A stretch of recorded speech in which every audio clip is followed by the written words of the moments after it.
This program features live coverage of an African safari and may include animal kills and carcasses. Viewer discretion is advised. Good morning and welcome to the dawn of Djuma, South Africa, Sabi Sands. It is a wonderful morning. Hello everybody, my name is Steve, joined by BK and Camera. We are thoroughly excited to have you with us, and please, we are very excited to answer your questions and comments. So send them through to #WildEarth, throw them in on the YouTube chat stream, or if Twitch is your preferred option, please feel free to do so.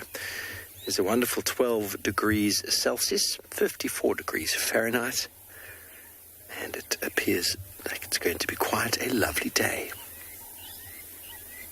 I'll allow you a moment to just enjoy the sounds of the birds.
Welcome to a beautiful morning.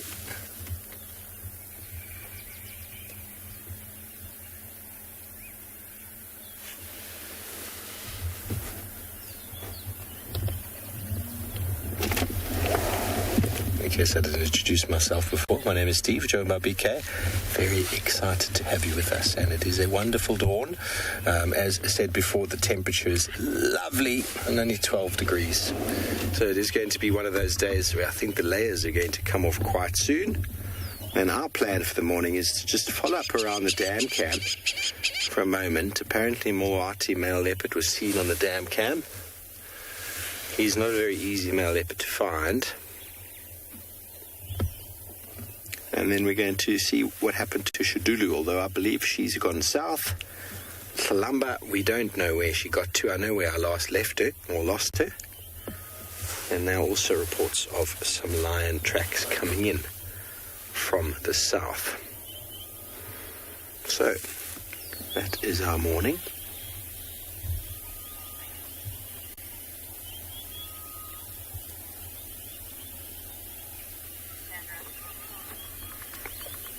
We're just going to bumble around and see what happens.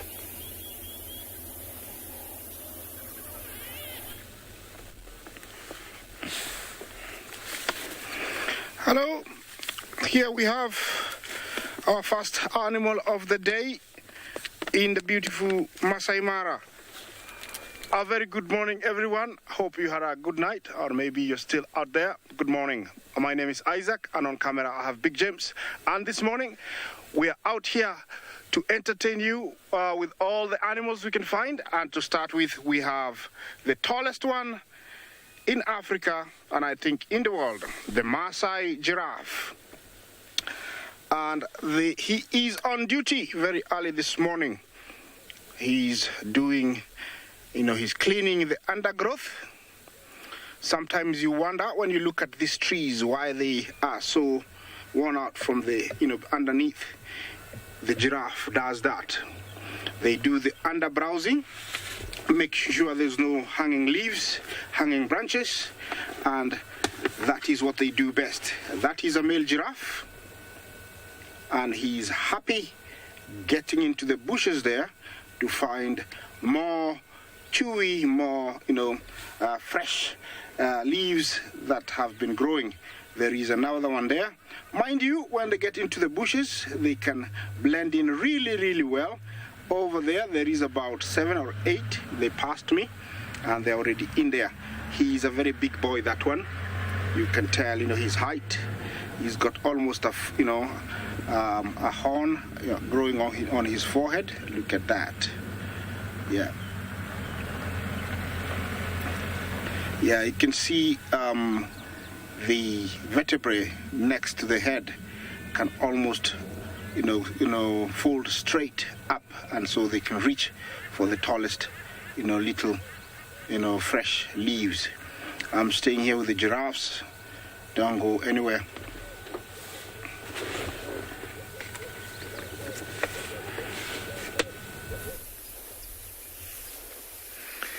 Good morning and welcome to and beyond Phinda Private Game Reserve. My name is Damon, and behind the camera this morning we've got Craig, and myself and Craig have come out this morning in search of cheetah, and luckily one of the other vehicles that's been out was able to find this beautiful female cheetah behind us.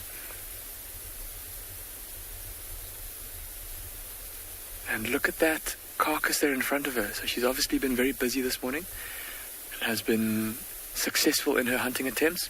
She's caught a young impala. And looking at her belly, and also have a look at the back of that impala where she's been feeding, it looks like she's already eaten quite a bit, so she must have made this kill a bit earlier this morning. See the leg there? I apologize everyone if you are sensitive. Now would be a good time to look away. Apologies.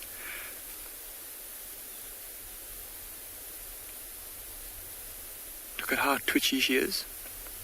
Every little increase in wind speed, she looks around just to check if there's any approaching danger.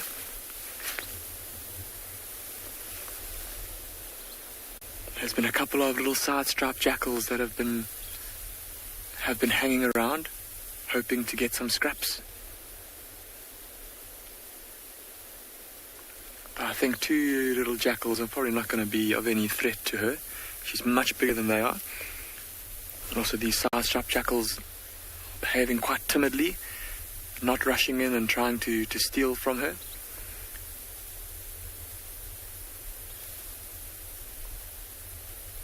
She's got a lovely vantage point where she is.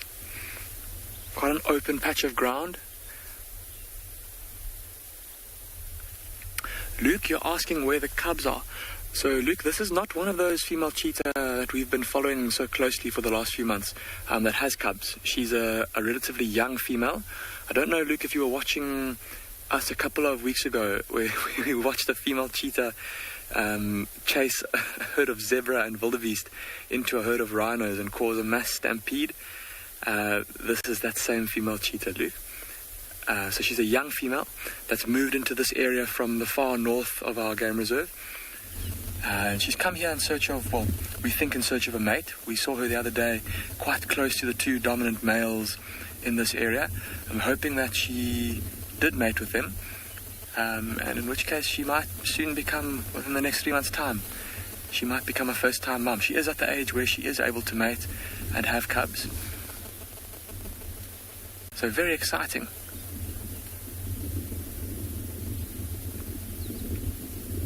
That beautiful spotted coat, and that very puffed out chest, of course, houses those big lungs she can use for running so fast. You might be able to hear some Egyptian geese in the background busy honking, making a big noise, the male and female calling to each other first thing in the morning. Once again, just kind of scanning around.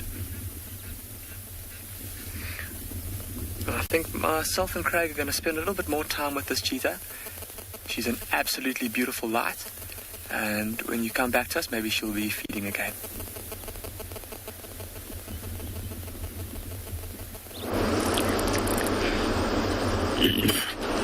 Jumbo, jumbo, hello, and very good luck to that cheetah. You never know what she could be looking for. Sometimes early mornings, they usually go to get themselves some breakfast. Now, we are in the Masai Mara on the Mara River banks, and we got different animals for you. And we got a group of hippopotamus right on the edge of the Mara River. If you listen carefully, you can hear the falls of the river, because upstream where the river comes from, which is very close to my village, there were big rains in the last 2 days. The water levels here have gone rather high than they were 2 days ago, because we are just along this river every other day. Let's listen to the falls for a few seconds.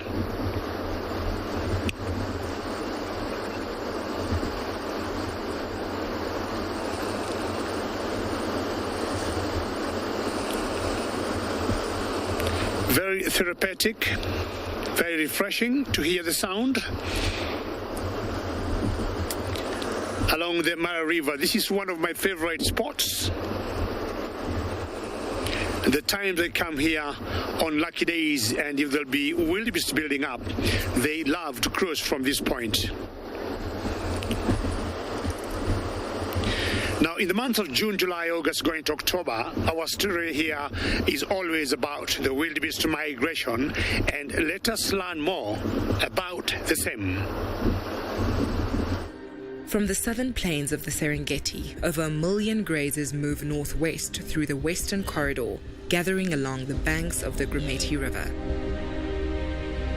Once the chaos of the rut comes to an end, the herds gallop north once again. In time, more than 2 million animals amount to feast on the abundance the Mara has to offer. But the reward of the red oat grass does not come easy. The zebra vanguard is the first on the banks, taking the plunge into the treacherous Mara River in order to reach the untouched long grass plains on the other side.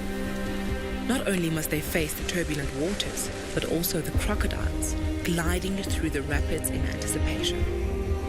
Then comes the body of the migration, the thundering herds of the white-bearded wildebeest, with their bleats echoing through the landscape while in search for greener pastures. Hunger. So too are the lions of the Mara, who patrol the banks of the river. The risks are known, but the herds are determined. All must make the leap. Some will fall, but for the survivors, the lush greenery that awaits is bountiful.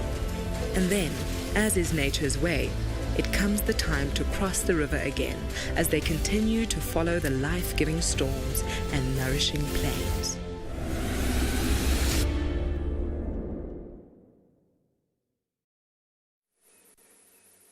These impala lead a far less dramatic life than the antelope up in the Mara. No crossings for them. No migration patterns for them. But things do heat up, especially when a predator is around. And I've also always said this to you, that I enjoy watching them just in case there's some clues that they want to offer us.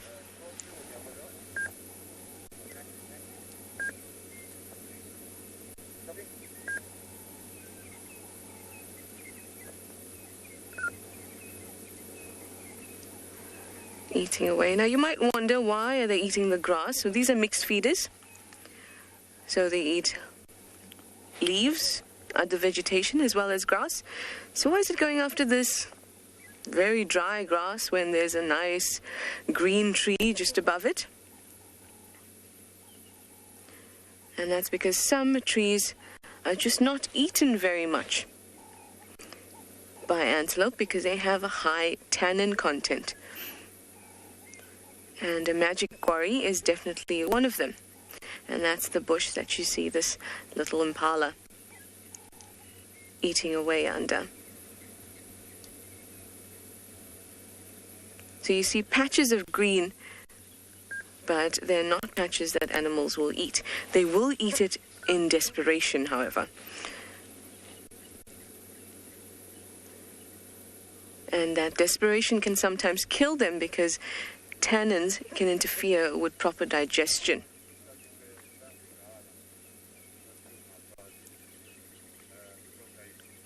Two years ago, dry season, we had quite a few antelopes that were dead. And that was a result of it being such a harsh dry season that they were starting to eat lots of tanniny bushes.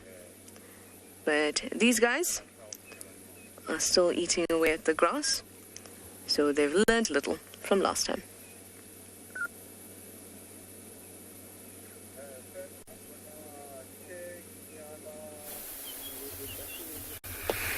Myself and Craig are still sitting with this female cheetah. Not much has changed. She hasn't started to feed again, and I think, like we saw earlier, it looked like her belly was already pretty full, and she does appear to have finished off the rump of the carcass. Have a look on the left-hand side of it. See, I know it's quite a gruesome sight, but see how the leg is kind of twisted off to the side there. And that's, of course, where she would have fed first, because that's kind of the biggest muscle in the body. She would have wanted to have finished that first. Starlight, you're asking why cheetah don't hide their kills under bushes. Starlight, they do sometimes. I don't know if you were watching us a couple of days ago when we were filming that mother cheetah and her two cubs. She did drag her kill underneath a bush, but that was quite a bit later in the morning. So I suppose this female cheetah, having killed this impala so early, when she knows it's unlikely that there's going to be scavenging birds like vultures and bataliers and yellow-billed kites flying around, because they're quite big birds, they need thermals and they need wind to help to keep them in the air without them wasting energy flapping the whole time. I think she's maybe realized that and doesn't feel it's necessary for her to drag her kill into a bush just yet. If she's going to continue feeding, she might do that. There's a big thicket of lala palms next to us. She might drag it towards there, or she might take it into some long grass and kind of rake the grass over the top of the carcass. I suppose also the fact that the sun has just come up, and the fact that she's eaten so much of it already tells us that she's killed this. It must have still been pretty dark when she killed it. And of course, with the darkness, there are other bigger cats moving around, bigger predators, leopards, lions, and of course hyenas as well. And perhaps taking that kill into a thicket, maybe not for her the most enticing idea, seeing as that's where things like leopards might be moving around.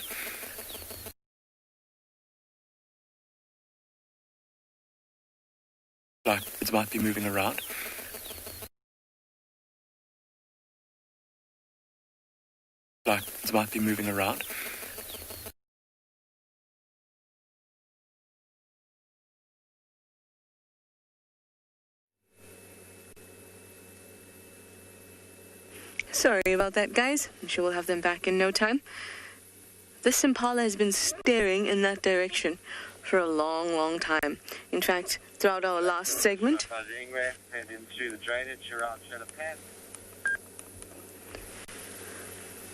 and even since then, and now she's still staring off into that drainage.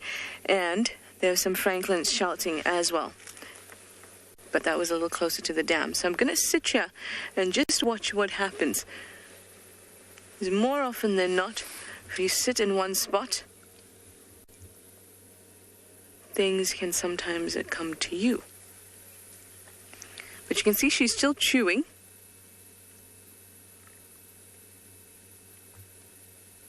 So she's not alert enough for her to stop everything else.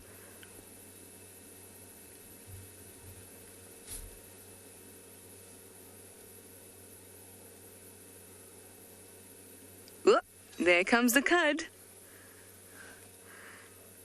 Oh, it's so cool when they do that. It's like magic.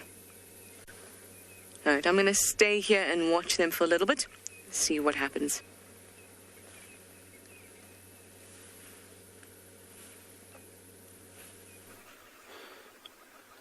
Wow, Trish, you're having the most exhilarating morning, but we are also having one here at Pridelands because we're surrounded by elephants. My name is Taylor McCurdy, and on camera with me today is Sebastian Rombi, and I've just lost the call to the directors, but that's fine. We'll just carry on talking. So with my absolute favorite herd of elephants that are just moving into the distance, but we are going to try and catch up to them. You can kind of just see them there, but we're left with a couple of bulls, but they're the cows and the little ones moving down a little bit to the east. So I think we should get another good view of them. But they've been very busy. They came around to camp last night and had a drink, and then they chased a whole herd of buffalo. There must have been about 50 buffalo. And they're notorious for being big and scary. Elephants didn't care. They chased them around, created quite a bit of dust, and I don't know where the buffalo have now gone, but I'm glad we've managed to relocate on this herd. So this elephant is not a part of the herd. He is a young bull, and I suspect why there are so many young bulls hanging around this herd is because there's a young cow that we can't say for sure, but her behavior and her interactions with the bulls are a little bit different from what they normally are. So I think that she's coming into estrus for the first time. So she's quite a cheeky lass, and she gives us a hard time, and her behavior has got progressively worse. So I'm hoping that a bull of choice can come through and sort her out. And hopefully that will change her attitudes. But this bull over here, he theoretically should not be mating with any elephants because there are much bigger bulls in the area. But if they have not picked up on her scent or heard her singing her estrus song, then, well, they might miss out because she doesn't know any better. She's not an experienced cow that would normally want something like that. But anyways, elephants doing what elephants do and feeding. They have to do this pretty much the entire day. About 19 hours of their day is spent eating. And at this time of the year, it is a lot harder for them. So even though they are eating for that many hours, they're definitely not taking in as many calories as they should be. Yes, we do not have the call with the directors, I'm afraid, so I'm just going to keep rambling on until I'm told otherwise. There we go. Apologies for the doodle-doo, it's like in the movies where they tell you to please turn your phones on silent, but we need to have them so we can hear them ring if we are in a sighting. Apologies for that. They are nice and soft though. So yeah, so he's going to stay back here. He's not going to get too involved with the herd because there are some really big cows, and they've also already this morning showed to not be very tolerant of any of the elephants. And we will try and get a better position once this bull moves off of the road. Animals, of course, have right of way out here. And then we'll reposition. But there's another younger bull which has actually got some tusk marks. He's been hit fairly hard, most likely by a cow, probably being reprimanded to the point where it's actually drawn a little bit of blood. But the elephant cows are very important for disciplining the elephant bulls, especially when they're younger, because they can get out of line quite quickly, which is why they end up leaving the herd and going on their own. It's just, you can imagine being bullied and pushed around every single day, constantly. It's enough to drive you to go somewhere else. So that's what these bulls are doing. But he's not too young. He's very tall. He's kind of out of proportion, don't you think, Seb? He's got very long legs like a supermodel. I mean, elephants can get particularly tall. You know, they stand at a few meters high, but you can see that his body hasn't filled out just yet. So he's got these really, really long legs, but a very short body, very much like how a 16-year-old, most 16-year-olds look. But that body is going to expand, and he'll get much, much bigger. He'll probably get double his size. I'm glad that you are all enjoying the elephants. They're, of course, my absolute favorite animal in Africa, especially when you've got the gorgeous golden glow first thing in the morning. That makes it all better. But he's thoroughly enjoying whatever tree he is feeding on. He's just snapping little branches. This area is filled with red bush willows and some marula trees. And what else? We've got a couple of apple leaves and things like that, and lots of sickle bush. But predominantly they're feeding on the bush willows at this time of the year.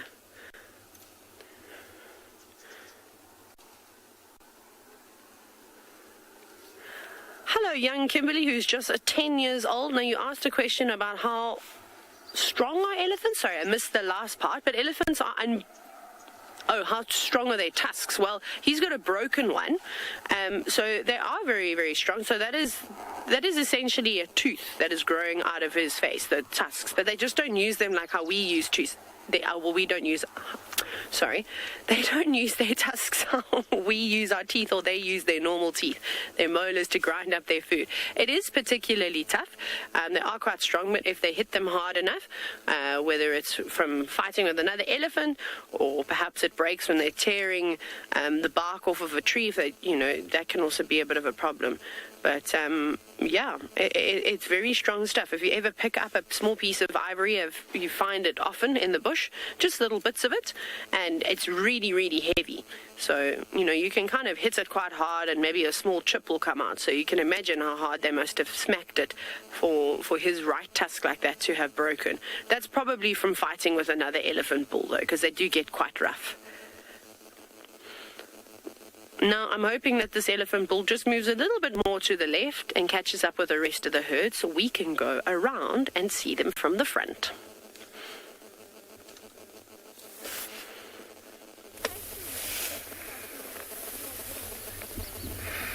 Welcome back, everyone.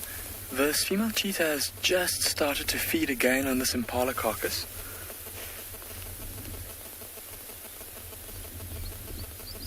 But something seems to have distracted her. See how she's looking over her shoulder, looking down the airstrip?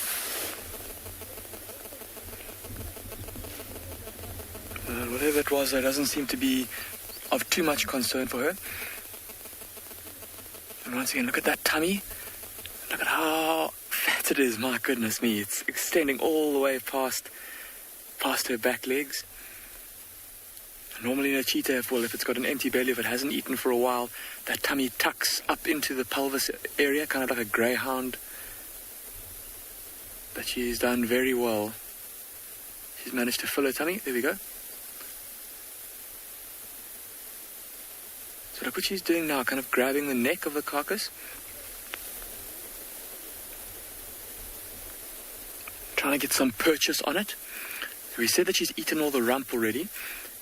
And a little bit into the back towards the rear end, and now she'll be moving on to kind of the next big muscle mass of the carcass, the shoulder region. Let's see how she's not really feeding busily. She's obviously really quite full, so there's not as much pressure on her to wolf her food down.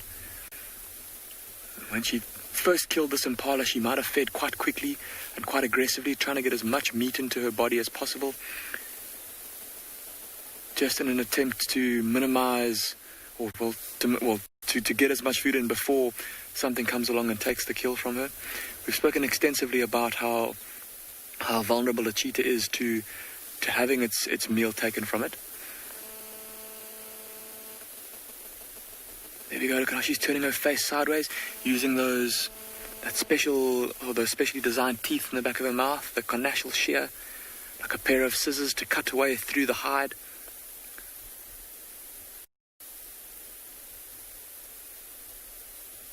Cut through the flesh. And very neat as she feeds. Look at that. I don't know if any of you were watching yesterday afternoon. We were watching those lions busy feeding on that wildebeest, and how those cubs were literally climbing inside the carcass, lying in the carcass, lying on top of it, and getting very dirty, covered in blood and stomach contents and all kinds of things. But look at how this cheetah, look at how comparatively clean she is. The next time she lifts her head, everybody, have a close look at her nose. You might be able to see a bit of blood around her muzzle and on her nose. But aside from that, she's pretty clean. She hasn't... Yeah, it's a bit of a different feeding style. Sarah, you're saying that her head looks too small for her body. You're absolutely right, Sarah. Often with cheetah, they do look like they're out of proportion a little bit, especially females, with them having slightly smaller heads in relation to their body size.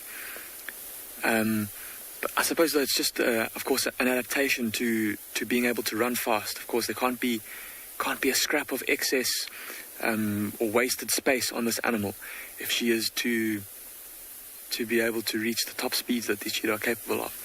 So all just a kind of evolutionary adaptation to being able to run fast. But there are lots of vehicles that are all very keen to come and see this cheetah, and we've been super spoiled with our sighting of her. So myself and Craig are going to leave her to continue with her meal and head off to go see what else we can find for the morning.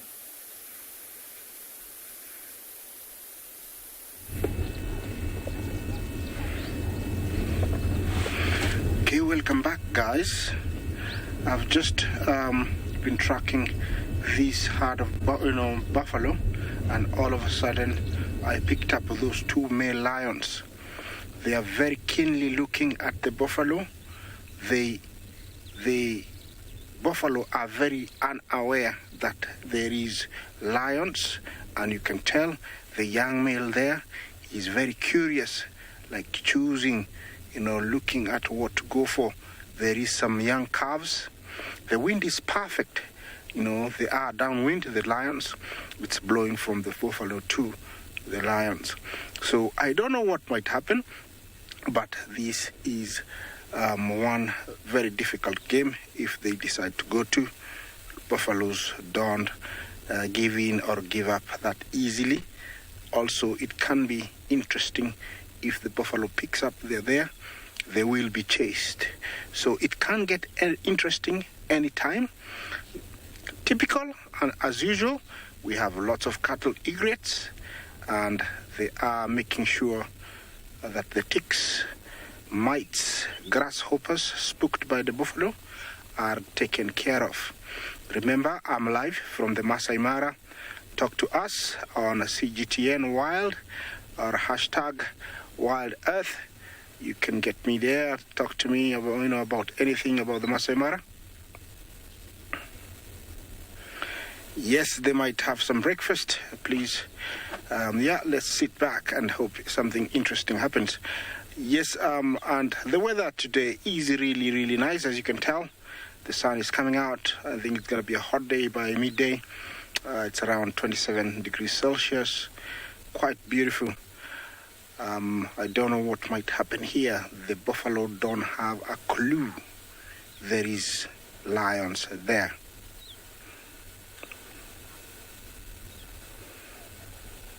Melanie, you ask me, what are those white birds?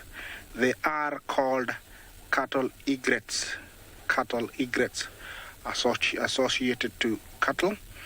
They eat the mites, and also they ride jockey on cattle backs and buffalo backs, and it's a symbiotic relation between the cattle and them, but also they can be found amongst buffalo, wildebeest. They can be found amongst many, different herbivores or grazers. Cattle egrets, they are. Okay, what's happening there? The lion has lied down. I don't know what's the strategy. Remember, lions have been called or termed as opportunists. So, for example, they were just there, then all of a sudden the buffalo appeared, and so they're looking if there is potential for them to have a meal. I have seen them, and many guides have seen them, where they just be sitting and a warthog appears or a topi, and they take full advantage to bring it down. So this could be, an opportunity for them either to get a meal or, to be chased away. I would say, it can go either way, because there's lots of young ones here, and the buffalo will not, go down easy with the young ones. They're very, very, very aggressive. Yeah, there's quite a good number of buffalo.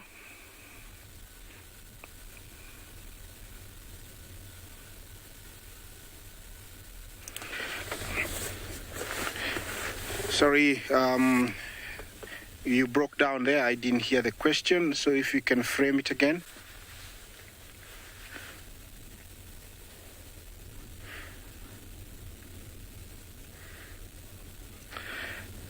Sebastian, thank you for your question. I must tell you that I have seen that many, many, many times, and one memorable one, yes, was in a park called Amboseli. It's in the border of Kenya, Tanzania, just at the the floor of Mount Kilimanjaro, and two male lions had brought down a weakly-looking buffalo, and it was mooing and trying to struggle. Then another bull appeared out of the blue, and it helped the other one, and they chased away the lions. So it's not the first time I'm telling you this, but I've seen them many times defend themselves against lions. They are not easy to bring down. It will take at least 6 lionesses, and not only that easy, it will take about half an hour to 45 minutes to really tire it down. They have to come from behind and from different angles, really disturb it, annoy it, make sure it is tired before bringing it down. Nobody ever comes and faces it from the front, because those horns are very lethal. They can, pierce through a lion's skin like, knife on butter. So it's a fearless animal, very aggressive and very strong. They do defend themselves. And what you see here, it is called a breeding herd. And a breeding herd has, females, half-grown calves, and old bulls. So it's a mixture of everybody. As you can see, it's a very big one. It's a good 100.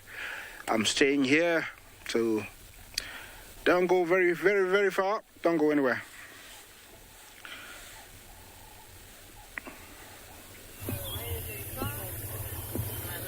Well, thank you, Isaac, and welcome back to South Africa, everybody, to Djuma and the Unkuhuma Pride. Now, if anybody knows how to take down buffalo, it's this pride. They're experts at it.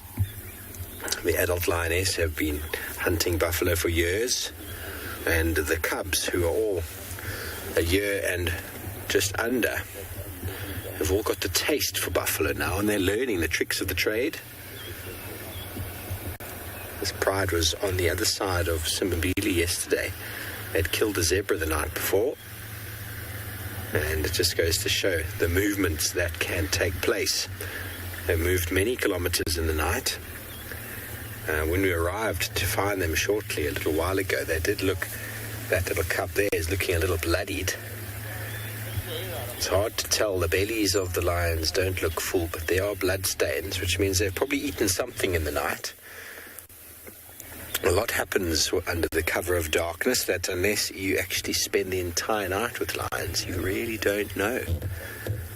I once followed a pride of lions from 7 in the evening until 7 the next morning, and they killed 6 times. And they end up pretty close to where they started, and then all the people come out on game drive in the morning and think, oh, these lazy lions. But in fact, they've covered an enormous area, and they've hunted. Those are just the animals they caught. They chased many unsuccessfully.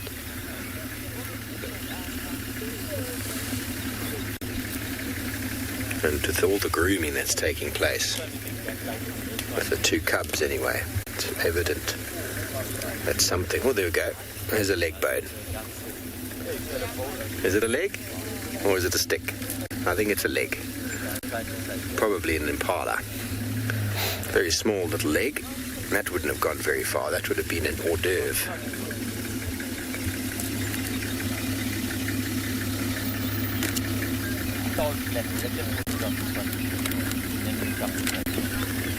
Darcy, and apparently one of the males is here. We haven't yet seen him. So I will definitely show him to you when we reposition. We got in and we got to a nice position here with these lions in the light, but a lot of them are actually quite hidden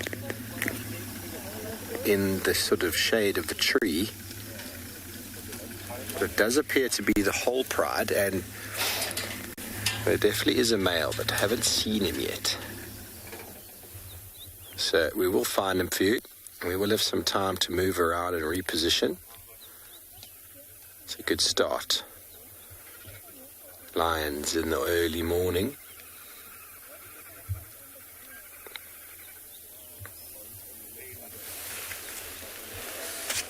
It's definitely one of my favorite things to track down and find, is a pride of lion.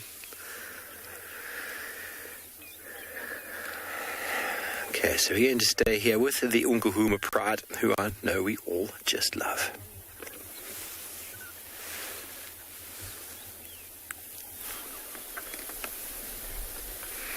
Welcome back to Ambient Pinda. Myself and Craig have found a big flock of yellow-fronted canaries. And look at how they're all hopping around on the ground there, busy pecking at the spaces in between the grass, looking for seeds to feed on. And there's quite a big flock spread out across the road here. Of course, in the open here, on the edge of the grassland, it's easy for them to see the little seeds that they're after. And oftentimes, during the dry times of the year, we often see canaries as well as other seed-eating birds congregating in bigger numbers around food sources and around water. And we actually stopped here just to scan. I mean, these are incredibly beautiful birds. Look at the yellow on the faces. You might be able to see that some of the birds are slightly more brightly colored than the others. And those will be the males that are slightly more brightly colored with more yellow on the face. The females a little bit duller with more grey. And I'll show you in the bird book just now what I mean. So here is a close-up of the yellow-fronted canary. You see there the male with that very bright yellow all over his body and that beautiful yellow eyebrow and almost like a moustache stripe. And then by contrast, the female over there, a lot more grey, still with a bit of yellow on her throat and on her belly. But the reason why we stopped to scan this flock is the yellow-fronted canary being quite a common bird throughout the eastern parts of South Africa. Often in these flocks of yellow-fronted canaries at this time of year, we do see the odd lemon-breasted canary. And we've spoken a couple of times about them, how they're a very special bird and a bird that's endemic to the Maputoland coastal plain. Those of you that were watching us a couple of weeks ago, we managed to find a nest of one in a lala palm. And we're trying really hard to try and find you a bird in the flesh. And often at this time of year, your best bet is to look into a flock of yellow-fronted canaries and scan very carefully for the lemon-breasted canary. It looks very similar, but see here the lemon-breasted only with a yellow on the throat, and then white on the belly as opposed to yellow, and the female quite a bit duller with hardly any yellow at all on her body, just on her rump there. A couple of you saying that they look a bit like budgies. I suppose they do, especially the yellow-fronted canaries with that kind of the patches of grey and yellow all over them. Still a few of them hopping around on the road there. But,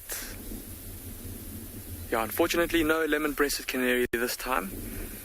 Still very pretty to see these yellow-fronted canaries, though. And just while we've been sitting here, we've heard in the distance a kudu alarm calling. A very deep barking sound coming from the west. And I think we're going to leave these canaries and we're going to head in the direction of those alarm calls to see what's causing that kudu distress.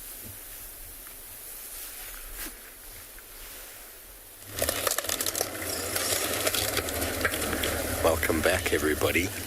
Kudu distresses are often a very, very reliable indicator of a predator. Could be a lion, could be a leopard. Well, what our lioness is looking at there, we're not going to change the frame at the moment because it's going to be a little bit awkward, but that lioness is looking directly at a very curious hyena that has no idea how his life is balancing on the edge at the moment. The Nkuhuma Pride does not like hyenas. I've seen them charge and chase them, and they often have the intention of killing them. Hyenas are obviously a risk to their cubs, but it's that eternal enemies sort of thing, where the hyena and lion are at a pitched battle through evolution for who dominates the open plains.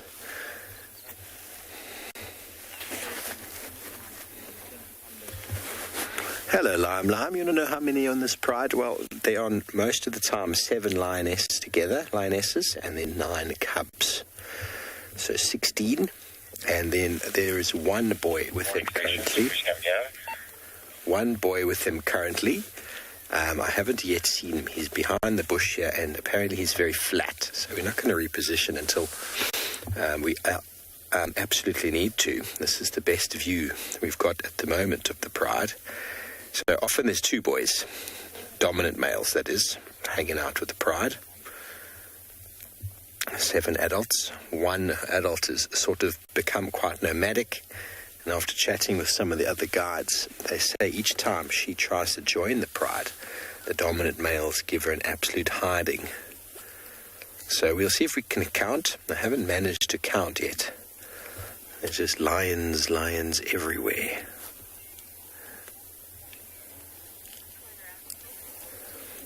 But we will eventually get a tally. We're going to try to spend as much time with this pride as we can.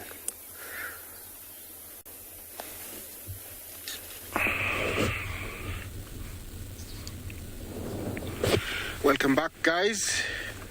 And we are here, and looks like the lions have retreated back. I don't know if you can see them on the top screen over there. They have decided that there is no use to take a chance. It's too dangerous. And they're only 2, but the herd of buffalo is over 150. You can see them, they're really see, the buffaloes are going for them. Look, the buffalo are going for the lions. There we go. They have smelt them, and they are going for them. See that? It is very typical. Lions are very, buffalo are very aggressive, and they're not intimidated by buffalo or by a lion when they smell them, especially when they're big herd like this. They're very lucky. They've escaped, but the buffalo are going. Look at that. This is the power of numbers.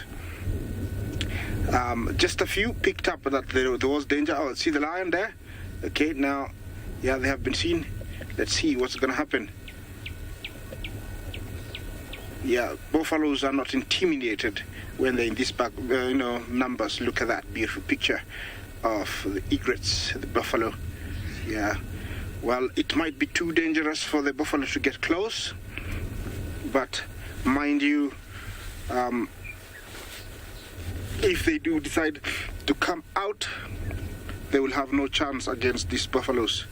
That is a very good area they've got tucked themselves in, so they'll be able to be away from, the buffalo. Are they moving further up, the lions? No. They're in that bush. It's a teklia bush, very thick. It's one of the medicinal trees we have here in the Mara. We'll be talking about trees in the near future, trees of the Mara. Yeah, definitely you can see that not all buffaloes saw the lions. A few, so the others, like the ones way behind here, are like what just happened there. Yeah, what happened, they're not sure what's going on, so they're just standing there confused. But the ones in front there coming back, they did for sure see the lions. It's too steep, too rocky, and also too risky because you don't know where the lion is, so they're just hoping. Yeah, it's just hoping that they come out, but they won't. Yeah, it's always nice to see the reaction of prey and predator. Yeah, or the hunter and hunted. Like I was telling you before, the association between the cattle. Oh, there they are. They've gone further up. There they are. They are retreating farther and farther. Yeah. Is that half-tail? The lion. Let me have a look with my binoculars. Yes, it is half-tail and Kipuli. Those are the new coalition of the Owinos. One of the Owinos last year got killed, and so the old male formed a coalition with a younger male, and there they are. Look at that beautiful picture. Yeah, rubbing their scent onto those bushes, leaving a chemical or a fragrant that tells other people or other lions that this is our domain. Don't you dare come here, and we rule this area. Look at that. I would call it the Lion Rock. Yeah, it's very, lucky for us to have seen them before they went up there, because there's no way I could get up there. Beautiful. Look at that. Yeah, I think they have realized they have no chance against a big herd of buffalo like this. Continue watching. because it will be the last time we see them this morning once they go into the bushes. I'm sure the buffaloes are saying, "You are a chicken, calm down if you're a real lion." But there's no way lions are going to come down. Yeah, that is a very beautiful sight. From where I am, I'm looking up. It's quite a distance, thanks to our powerful camera and our cameraman for that beautiful job. Yeah, remember, this is live.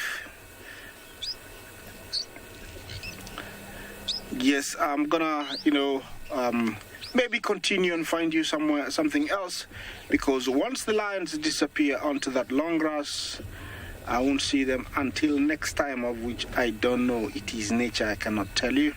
So I'm gonna move on and find something else for you. Don't you go anywhere.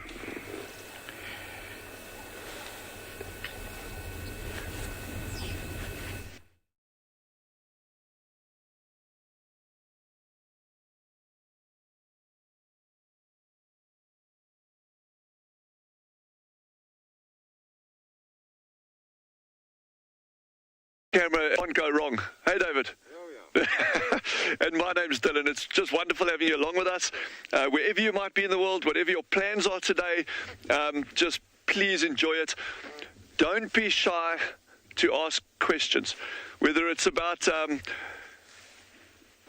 geology. For those of you interested, it could be archaeology, it could be ecology, it could be something about a shell duck or a meerkat or a tree, or just whatever you feel like asking me, ask me. Just not my home address, please, or my cell phone number. But as for the rest, you're very, very, very welcome. But anyway, yeah, it's great having you along. I've got no plans this morning.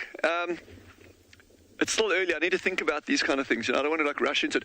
But I'm very, very, very pleased to see. I'm very pleased to see. That was great English for those of you who are English students. I'm very pleased to see there are still 4 Shelby ducklings around. So that's one less thing to worry about this morning. And they're growing like a Boeing at the moment. So I'm actually pretty... Yeah, I'm not going to jinx it. Let me not say that I think they're all going to... Yeah, let me just keep quiet. So there's 4 ducklings at the moment and 2 adults. Yeah. So we just had David just did a fantastic job. So to put in perspective, we're not going to have a look at it now, but the tower that this whole signal runs through is way up on top of this extremely high mountain here, and David actually walked all the way up there, risking life and limb yesterday to go replace the parts that needed to be replaced. So we are back, and we are in fine metal this morning. And it's great having you with us, man, as always. Exciting. But I also have something else exciting to,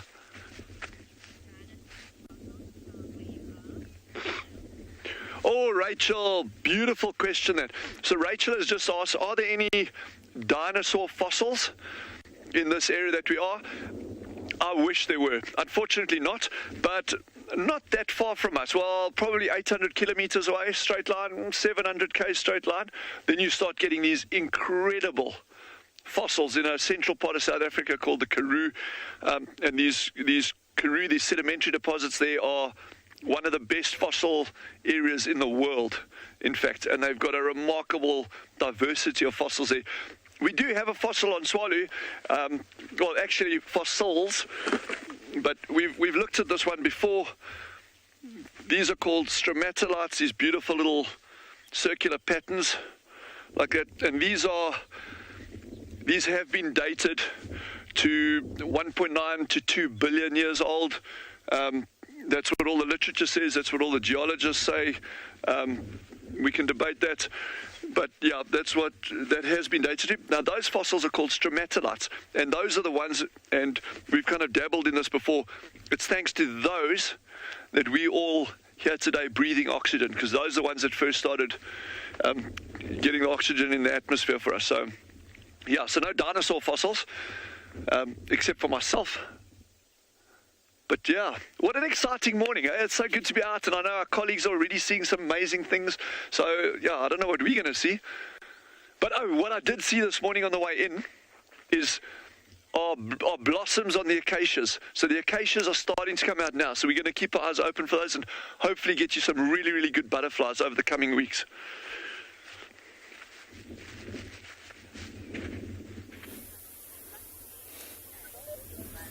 Thank you very much, and you're back with us live in Djuma, where we have caught up with our male lion, who's lying off a little bit from the pride, because they don't really like hanging out with the cubs. The cubs see them as a plaything, and I'm almost certain, but not 100% from this angle, that this is the Avoca male, Blondie. But without seeing his face properly, I can't tell you for sure. So, impressive. We have 3 Avoca males. 2 of them are often with this pride. The other one is with the Talamati pride, who is up in the north. That is dark mane. He's the bigger of the 3. Then you get Blondie, which I believe is this. And then the third being Mohawk, who's got a little mohawk on his head. And where he is, I'm not sure. The last few days, the Nkuhuma pride have been on their own. And the 2 Avoca males were separated from them. But it seems like one male has found them. But last time that was the case, we looked hard enough, and the second male arrived. And the Avoca males have been here for 2.5 years. Let's go learn a little bit more about them. The Sabi Sands is prime territory for tawny cats. Once of age, male lions leave their prides and form coalitions. The males are often of a similar age, forming a brotherly bond and aim to forge a territory of their own. The Djuma Pride lands are dominated by the Avoca coalition. The 3 landlords are quite easy to distinguish. One has a distinctively darker mane than the others, one a much lighter mane and a limp. Then there's a bad-tempered one with a mohawk and a set of teeth that are in much need of dental work.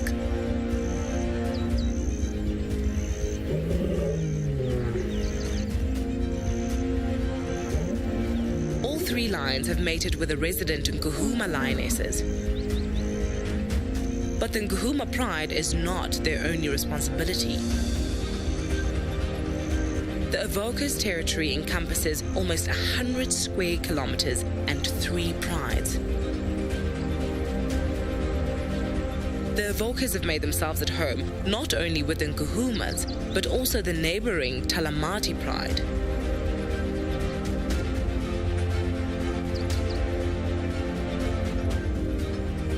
The vast territory and pride duties mean dividing forces to maintain control.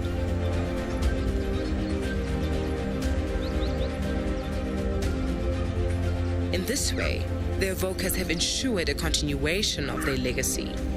If all goes according to plan, the Avocas will reign over the territory for a long time.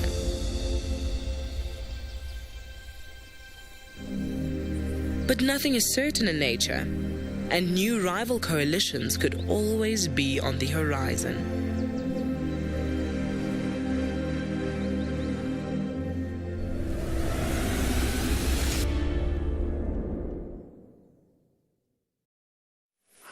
That's really interesting, the way that dynamics with predators work.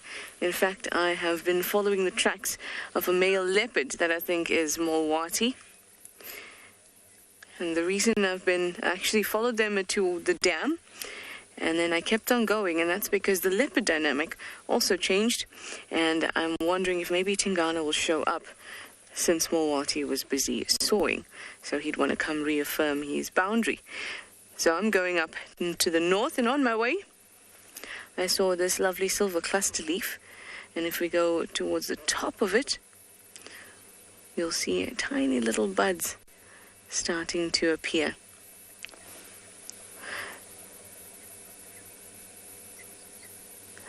If you go a little bit left, there's another big stalk that comes up.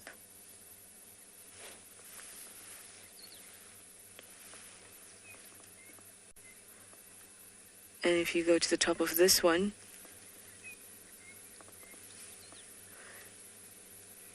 we go. You'll see little buds, little silver buds that make them look almost like they have little beads or something like that, or little diamonds perched on top of all of those branches. And that's where we're going to get new growth. In fact, the new growth has already started. And I'm very excited about that because there's so much of it everywhere. And if I see some more, I will definitely point it out.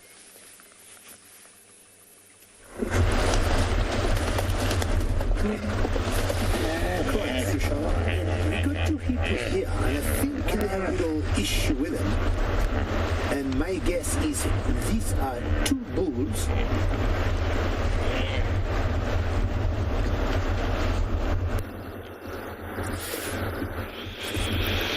Now, they're going for each other. So what happened is we saw both of them open their mouth and like they wanted, both of them opened their mouths and they wanted to bite each other, and they had all the huge teeth that are like ivory out. In general, in a group of hippos like this, that you would call a bloat, you'll get anything between 10 to 20 hippos, and most of them will be females and they are young ones. But there'll be one male, the dominant male, who will be in charge of that particular group, and they normally defend it so well. They may allow, or sometimes they may tolerate other young males or other males in the group, but not for breeding purposes. Now, what I saw earlier is like maybe one of the new bulls wanted either to mate with one of the females, and the dominant male was not very impressed, and they went for each other. So the one you see in the back, I hope you heard them calling there.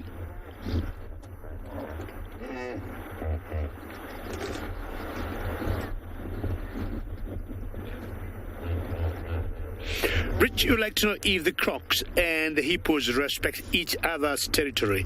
Yes, they do. They do. But once in a while, you'll be surprised. We have seen crocodiles going for young hippos. If the situation is very dire and there is not much to eat, we have seen crocodiles, especially the big males, going for baby hippos. But ideally, you might be surprised to see hippos and crocodiles just like 5 meters apart, and everybody minding their own business. Hippos are herbivores, while crocs are carnivores. So we have seen them once in a while, like, go your way, I go my way, mind your business, I mind my business. But when there's not much to eat, we have seen crocs going for baby hippos. It has gotten quiet now. You'll always see the big male or the dominant male once in a while getting out of the water, opening his mouth and displaying, his huge ivory teeth, and maybe sending a message to the would-be bulls who would think they might come around this particular group to mate.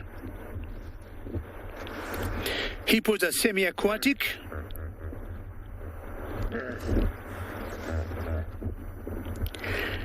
And of all the animals we got to be in Africa, the most loudest, of course, depending on the situation to me, are the hippos.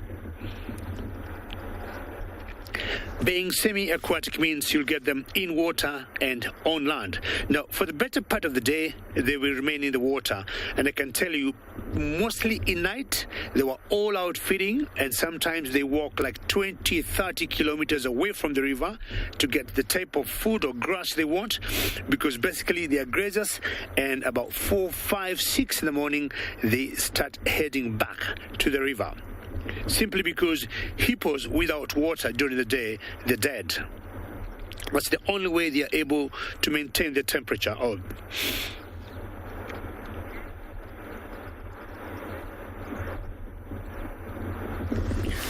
Andrew, good morning, or is it good afternoon or good evening where you are? And you'd like to know whether hippos go for the wildebeest when they cross the river? No, they do not. What we have noticed, if they feel irritated because when the wildebeest choose to cross the river, sometimes they don't care who is in the water, hippos or crocs, and they just keep going. And if the hippos would have their youngsters close by, they might not be very happy or comfortable with that.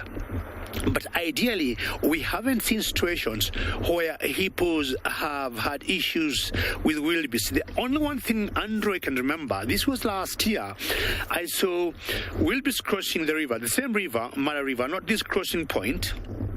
And a croc went for a baby wildebeest, and you don't want to believe, Andrew, what happened. We saw a huge bull went and chased away the crocodile, and it saved that baby wildebeest. I mean, the calf survived, had a big bite, by the neck, but it survived and it crossed the river and had a happy reunion with the rest of the group. Remember, should you have any questions and comments, you're more than welcome to send them through hashtag CGTNWorld or hashtag World Earth. We'll stick around here, and maybe as it gets warm a little bit, they may choose to come out of the bank of the river, and we'll see what will happen.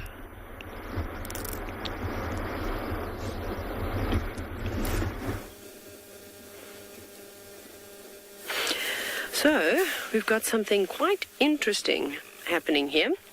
And you've probably seen them running around in the Mara with David or Isaac. We've hyena. But what's interesting about this hyena is that it is a female, and we confirmed this yesterday, and she is lactating.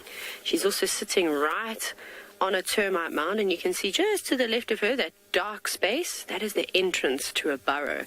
So I'm almost 100% certain that there is either a little hyena cub or two little hyena cubs inside that termite mound, which is really, really awesome. So this wasn't found by me. I can't take any of the credit, but when we had some rainy days, 2 days ago, one of the other instructors, Rensha, was driving around here, and she noticed this hyena as she was driving on past, and she said, come and check it out. And we did, and we've come here for 2 days now, and she's obviously been moving around because I can see her tracks, but she keeps coming back here. So this is really, really awesome that we potentially have new hyena cubs, because we've got a really cool den at Pridelands, funny enough. It's quite a big den. There's been 9 different cubs that have been seen there. But it does, every time we've gone there, well, since I've been back, it has in the sense that there are cubs outside the den. But there are lots of tracks of the little ones, so I think we just keep missing them. But also some of those cubs were getting older to the point where they weren't going to be living inside a mound like that. They were spending a lot more time outside and following the adults and sort of going on walkabouts and joining in on the search for food. But this is really cool. So that's kind of what you look for when you're looking for denning hyenas, is that there's a hyena sitting around, normally a big mound like this, especially in the low veld. They typically will use old warthog burrows or something that an aardvark has dug, and then they sit at the den very much like this. But she's a lovely hyena. I don't think that she's a very old hyena, because when we saw her standing up yesterday, she's got very neat ears. Just everything looks very clean on her. She didn't open her mouth. I can see the set of her teeth, which is normally an indication, and you can tell sort of by age. And with hyenas, it's quite fascinating. The more broken up their teeth are, it can indicate one of 2 things. One, that it is an older hyena, and then 2, that it is a lower ranking hyena, because they don't necessarily get the nice bits of food. When they feed, it might be left to just feeding on or having to crack open bones and that type of thing. So then their teeth obviously wear down a lot quicker. And I think she's quite young. But on her left side of her neck, just the pattern that I will use to remember her, is she's got 6 spots, sort of just as the neck ends and the shoulder starts, if you can imagine, in line with one another. So it's sort of 3 and then 3 spots, and they form a nice, almost like the pattern on a die. Not on a dice. And I'm confusing myself this morning, but I'm just really, really amped that we have got another hyena den. But I think we'll sit her for a little bit longer just to see if she shuffles around, and maybe we get a glimpse of these tiny little things that resemble little black bears.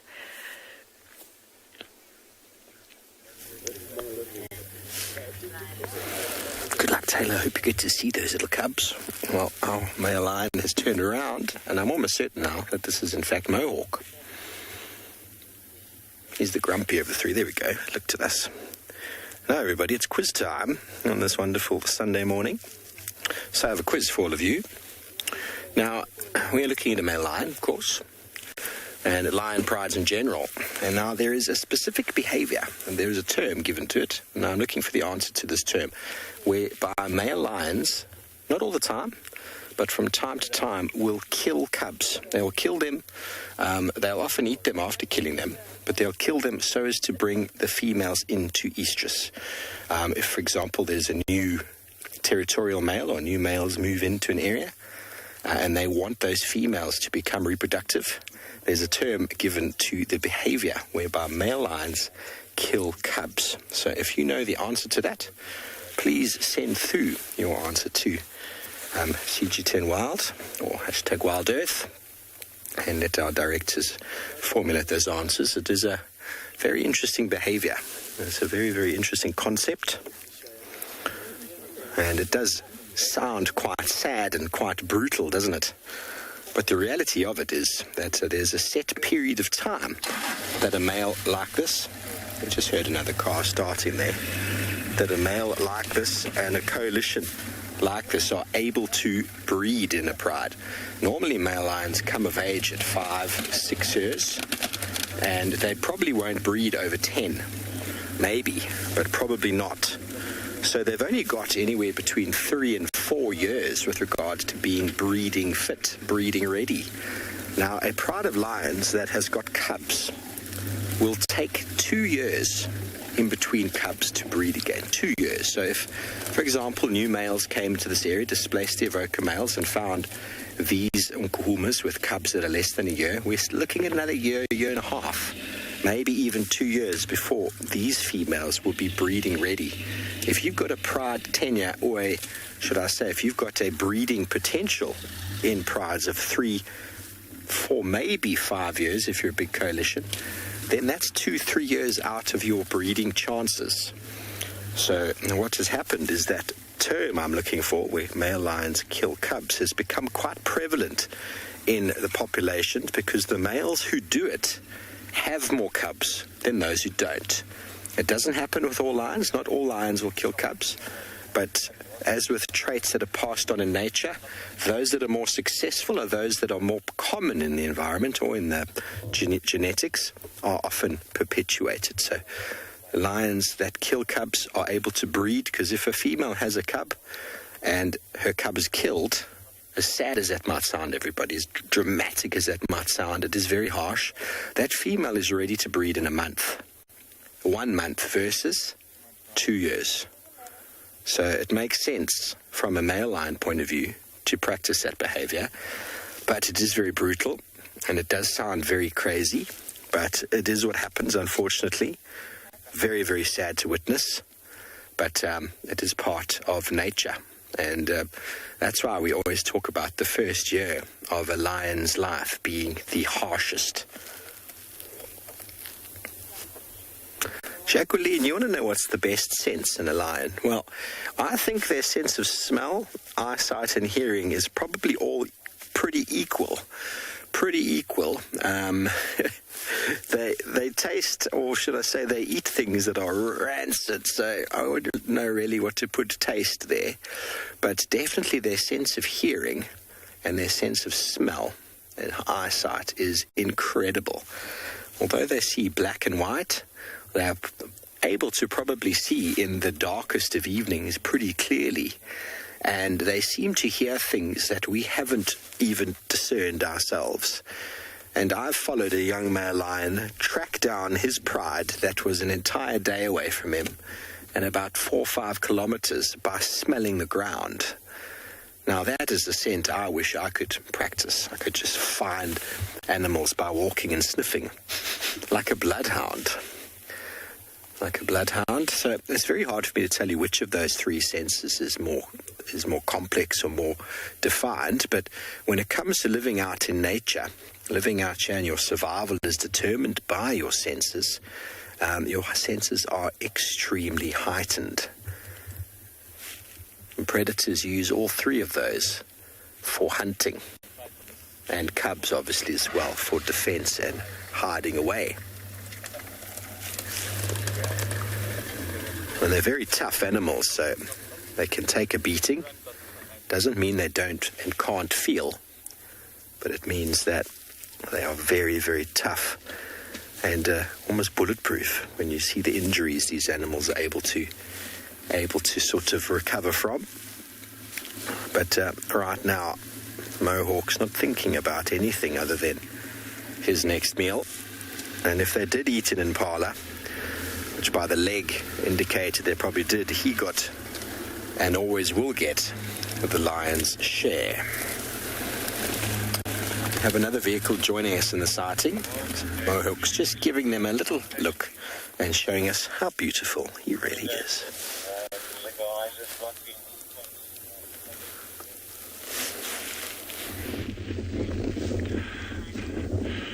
Okay, so this is going to be one of my more depressing segments in 13 weeks. So just hold on to your seats, hold on to your pillows. If you've got little blankets that you use to comfort yourselves, or a cup of coffee, whatever it is. But what we're seeing here, I'm going to make a prediction here, and please don't shout me down for this. It's not me being pessimistic, it's me being realistic. I'm going to make a prediction here that in 50 years, this species that we're looking at here will be extinct. Okay, and here's the reason I say this. Okay, springbuck numbers are dropping throughout their range. There are very few areas where springbuck numbers are actually increasing. We've dabbled in this topic before. We've touched on it very briefly. We were using American passenger pigeons as a bit of a comparison there, where when American passenger pigeons, where strict regulation came into to prevent their kind of further decline, there were still tens of thousands of those birds left. But what had happened was these critical densities, a critical mass of flock sizes had been reached, or they'd actually gone below a critical mass, and they just could not recover from that. And springbuck numbers, if you see the historical records of these species, it is just insanely big numbers that people were talking about. Herds taking 3, 4, 5, 6 days to pass a given point. There are people recording on ox wagons traveling for 150 kilometers through herds of springbuck. Those days are gone, and you speak to so many people on reserves, and their trends on the reserve are just declining numbers, and there's a whole lot of factors surrounding that. But so often it's got to do with a species just cannot perform below a certain critical mass unless very, very, very, very specific measures are taken. If you look at things like giraffe, there's another example. If you go to Africa, and kind of a giraffe is like an iconic African animal, you think, well, yeah, you accept when you go to Africa, you're going to see a giraffe. They've lost 20%, 30% of their they've had a 20, 30% decline over the past 20 years.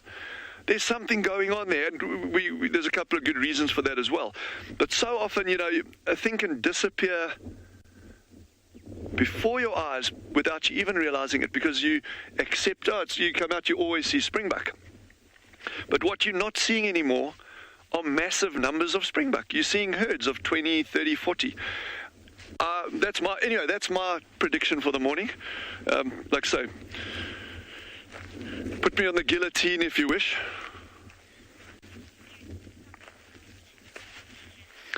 Hey, DJ, now there is the $1 million question.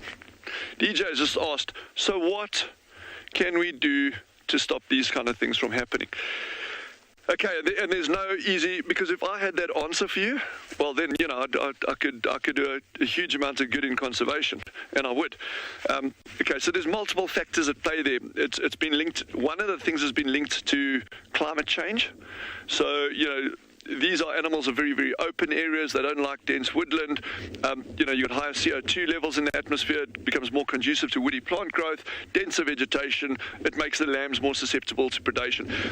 Key, one of the big factors here is the lack of apex predators in many reserves, where you've excluded your apex predators, and I'm talking about your bigger predators. I'm not talking about like these mid-range or meso predators, whatever you want to call them, but these apex predators that are controlling other predator numbers. So lions don't run around eating springbuck morning, noon, and night. Cheetah will eat springbuck morning, noon, and night. Now, the problem is you go out, you get all excited because you see a million cheetah running around, and everyone gets very happy and excited because cheetah also threatened species. In the meantime, all that's happening is those cheetah numbers are just climbing and climbing and climbing.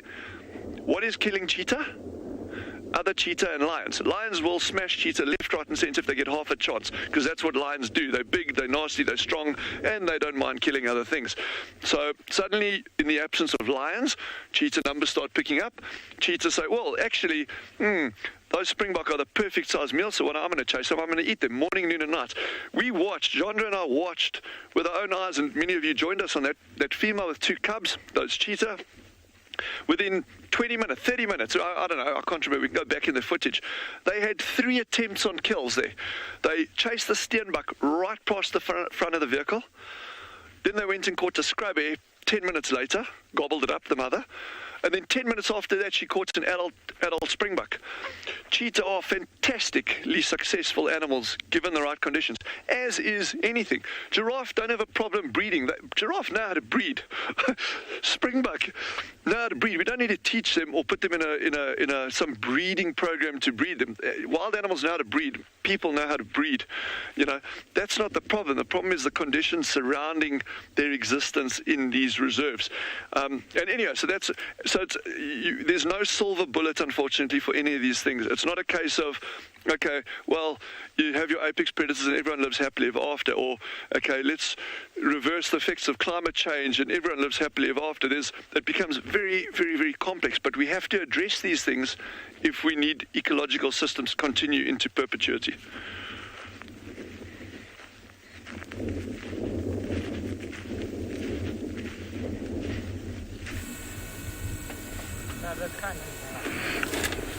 Hello, welcome back. And after the chasing of the male lions by the buffalo, I have come across the females. There are 3 of them. One is out of sight on the screen, on that frame. There is 2 females and 3 cubs. Looks like they've gotten themselves a nice snack of a young wildebeest, typical of those that get lost. And I think that's how they took the advantage and, cornered it and killed it. I think it has been dead only about 20 minutes, and they're really, really working on it. You can see that. Same young male I saw about 4 days ago eating a wildebeest. Is really, really eating. The female to the right isn't very friendly to that little one for some reason. That's a beautiful, yeah. Well, there's a misunderstanding here. I don't know what's happening, because that is a very different kind of behavior from that female. I don't know. That's a very aggressive little guy. Yeah. I don't know why she's so pecky, on that, pecking on that little one.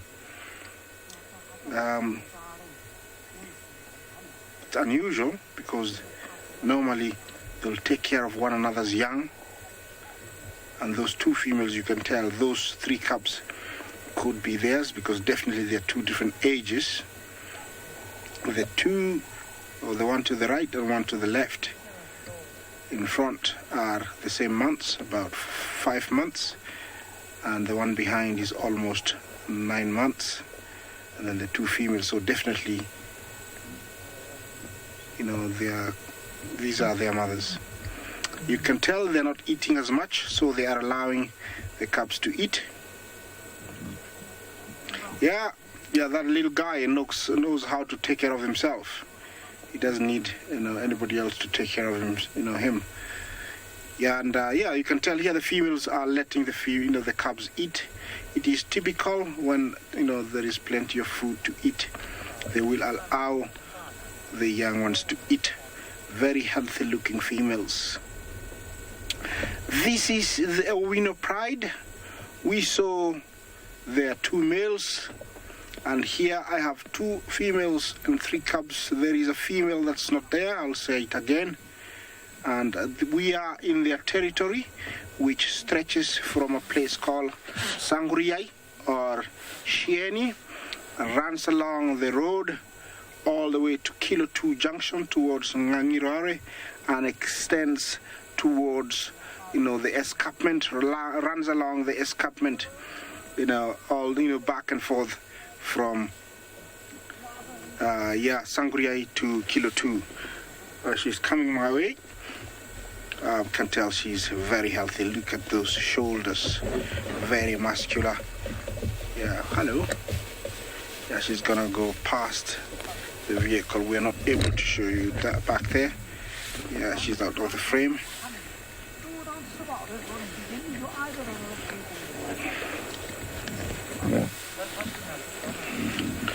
Well, those little guys know that they have to take full advantage of a meal like this.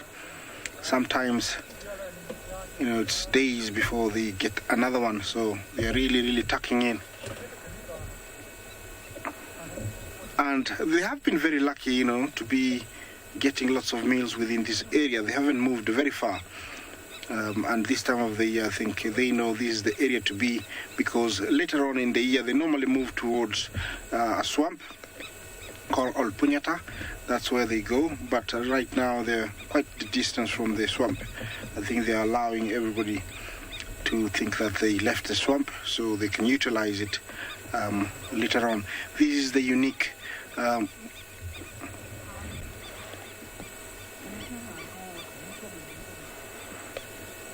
Sharon, thank you for your question. You ask about Scarface. Yes, he's still much around. He's alive and kicking. And he's been seen on the Great Mara not long ago, about a week ago. So he's alive and kicking. He's very much around.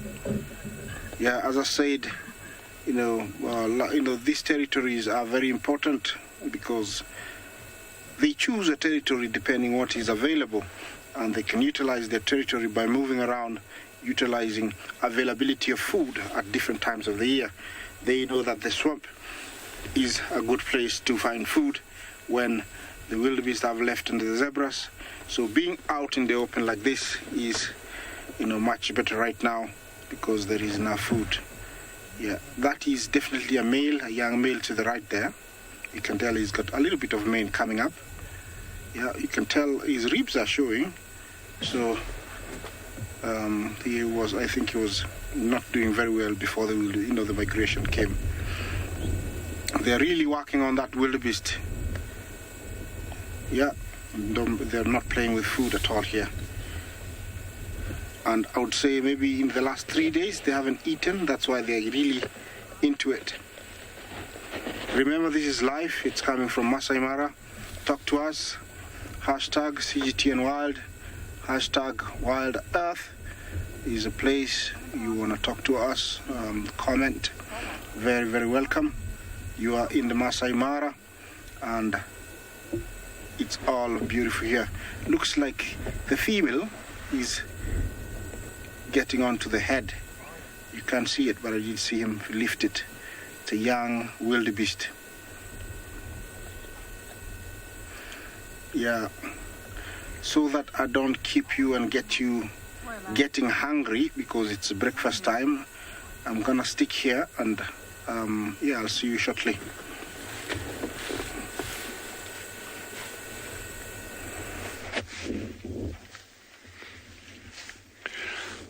So we just had a gorgeous little bird here called a Morocco flycatcher, but that's not the point. He flew away. That's the point.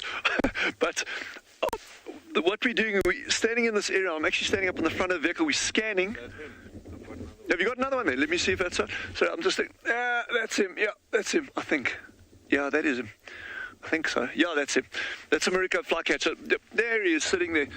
So that's I know some of you might say, well, what do you mean it's a gorgeous bird? Because it's quite like nondescript, but they are gorgeous little birds. Anyway, we are still looking for this mystery goshawk nest. I promise you we are going to find it, and I should never make promises like that. But I will keep that promise. I just don't know when I'll keep it, but I will. Don't worry. But what is also very interesting, actually, we've got this amazing species of gecko. So I'm jumping around a little bit. Bear with me. We've got this amazing species of gecko that lives out here called a barking gecko. And these little guys, they make a sound like they go... and it's normally before moist weather comes in. Or wet weather. Yesterday they were going absolutely bonkers out here, and this morning my car was covered in dew, so there's definitely moisture in there. So I'm hoping maybe we're going to get early rains this year, which will be very, very exciting.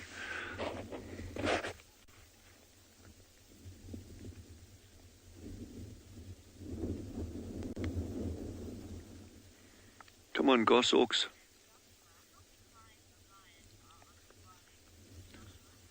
Joshua has asked how many prides of lions are on Tswalu. There are 2 prides of lions on Tswalu, and then there's a whole stack of sub-adults running around. So I guess you can call the sub-adults, if they have their own little groupings. Technically, they while they're dispersing, there was a group of 4 that we had yesterday. Those sub-adults, well, there was 3 sub-adults, 2 sub-adult males, 1 sub-adult female, and an adult lioness. So that would be its own pride as well, in reality. So you probably say, 3 prides, I guess. But coming back to that question of apex predators, it's so important for maintaining ecosystem health in any environment on the planet. I mean, they're so important.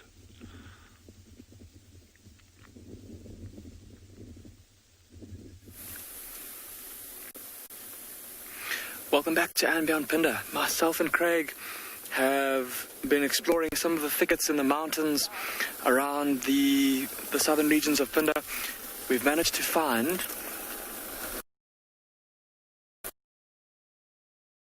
a large elephant bull. His ear flapping there, just peeking out from behind the bush. Just listening and watching. It seems like there's quite a few elephant bull thicket, no doubt a bachelor herd, a couple of bulls that have come together for company.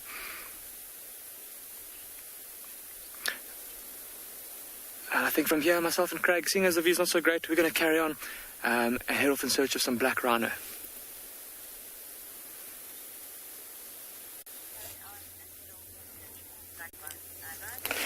Good luck finding some black rhino. I haven't seen a black rhino in years. Oh, actually, I saw one last year in the Mara. It was wonderful. But we are here with our lion still, a very sleepy male lion who I think is feeling the sunshine like we are. He's just a little bit more lazy, but it's going to happen soon. The warmth is going to touch his body to a degree soon, and he's going to get up and move. The rest of the pride has all moved off into the shade over there. We're going to reposition soon. We just wanted to stay with our male lion to finish off our discussion about the quiz. So let's hear the answers. Ruth and Craig said infanticide. That is a very, very cool word. Infanticide, the killing of cubs. Very well done. Your answers are correct. Infanticide. So the killing of cubs, something that happens in certain small animals or certain birds. You get something known as siblicide, where the sibling kills the other sibling. That happens, it's very common practice in eagles, whereby the competition for food leads one to outcompete the other one. And infanticide is obviously the killing of a youngster by an adult. And it also happens, lionesses will also do it. I don't know if we call it infanticide when a lioness does it, but the male lions do it specifically to bring females into estrus. And something that can happen when new males take over an area, there's obviously a lot of calling, a lot of scent marking, and if the new males move in, and that pride, who can obviously tell the call of a male and know it's not the previous dominant male, they will actually move away and try and avoid those males as long as they can. But they can only keep that up for so long. And there are reports even of females attacking males and preventing them from trying to kill their cubs. It does happen, but quite often males are in a coalition, very strong, very powerful, and they've also been known to kill females who have been too protective of their cubs. So it is a very, very crazy thing to witness. It's extremely violent, extremely loud and noisy, and it can happen very, very quickly. So a very, very sad sort of discussion, but something that commonly happens in lions.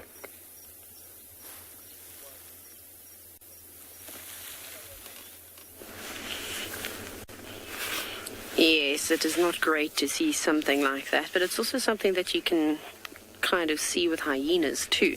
But anyways, I don't think we'll be seeing any of that today. So this hyena has just moved slightly, and you might hear some snorting in the distance. It's from the impala. There's a herd of impala just feeding through, and they're not happy that they can now smell and see the hyena. And hyenas, if in case you had any doubt in your mind that they're not capable predators, they do a lot of hunting, which is why those impala are alarming like that. So we've been just watching her. She's been very relaxed. She's a little bit more nervous than the other hyenas that I've encountered here at Prideland, so we're making sure that we give her a lot of space. I mean, I don't know, Seb, how we are from the stand, 50 meters away. So we're very lucky we can zoom in with the cameras. We never ever want to put unnecessary pressure on any of the animals out here. And you can see, look how she's nervous. She's looking around. It's because of the impala, and maybe she's heard or smelled something else. They've got much better senses than we have. But she's just sat up a little bit higher, up on the mount, so she's not sitting right at the entrance now. She isn't actually far away from the main communal den, if it is still being used. It's maybe less than 1 kilometer away, probably 100 meters away, if she went directly through the bush. So this is most likely a natal den, so hyenas won't give typically in a den with a whole bunch of other hyenas and that has cubs in already. I've never seen a hyena giving birth before. I've seen pictures, but it's, from what I believe, it's quite a process, as you can imagine. So they do this quite secretively, and then they'll keep their cubs in a den away from the others. And then after a couple of weeks or so, then back towards a communal den.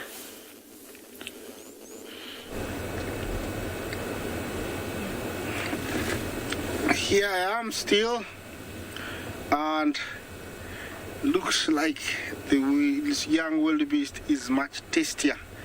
There has been a few fist fights at the dining table. Yeah, the young guys are not joking with food. I would say, I don't know if it's tastier or it's tender, but there's something about it. They're just into it, or maybe they're too hungry, or a combination of everything. Yeah, they're just, into it, like, you can't believe it. Look at that. Now that is the rib cage. That is all is left, and a front leg. I think the females that left, you can from a distance you'll see a head of a female there. I think they ate the hind legs, and they left the rest to the guys, and they're really, really working on it. They're really working on the kill. Yeah, this is what they're supposed to. Remember, they don't eat anything else, and whatever they find something to eat, they will eat it and utilize it as much as they can. Although this time of the year, they're a little bit fussy.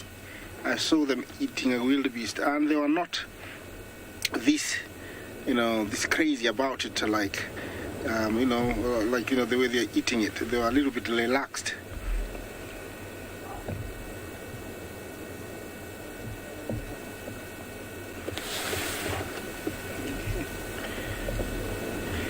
Gambi is at Gabi. Do lions... sorry, I didn't get that. Gandhi. Yes, the question was about lions, but do lions do what? I didn't hear it.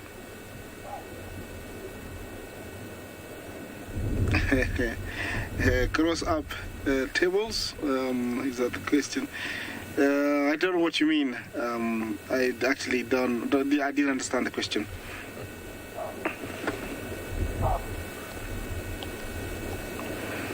Oh, they throw, hairballs. Gandhi, sorry, now I understand you. Do they throw up hairballs? Yes, they do. All cats do. You might have not seen a domestic cat do that because we tend to feed them too much of our food, and we have changed their diet completely. But these guys, they eat skins from any animal. They eat birds. Sometimes while eating, they'll eat grass, and they have a well-developed digestive system that knows that hairs cannot be digested, so they are rolled up into small balls and regurgitated once they get to a certain size. Of course, to induce the throwing up, you'll see them eating a lot of fresh green grass. I think that helps them in throwing it. Yes, they do throw them. Leopard, cheetah, hyena, lion, they all do it. Yeah, looks like the young guy thought the other side was better. He went around, and then there's no space. And actually, the female is not as friendly to that little guy for some reason. I don't know.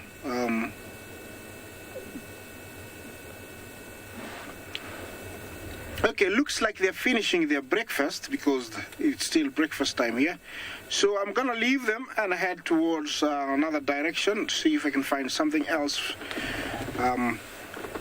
more appetizing.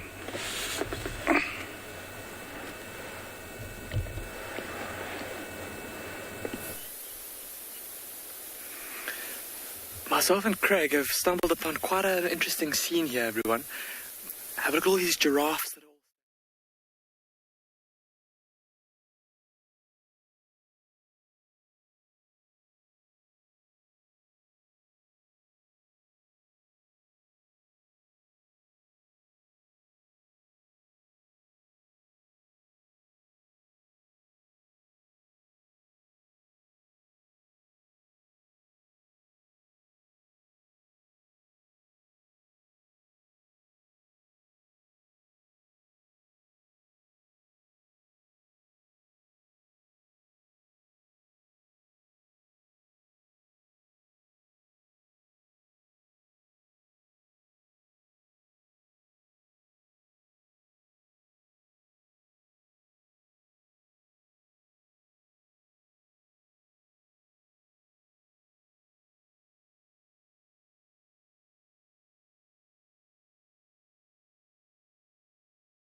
And the killing of cubs, it's the reason why male lions will stay close to prides. Not only the reason, they're obviously looking for food as well, but their primary objective is to secure their lineage, to secure their babies going forward.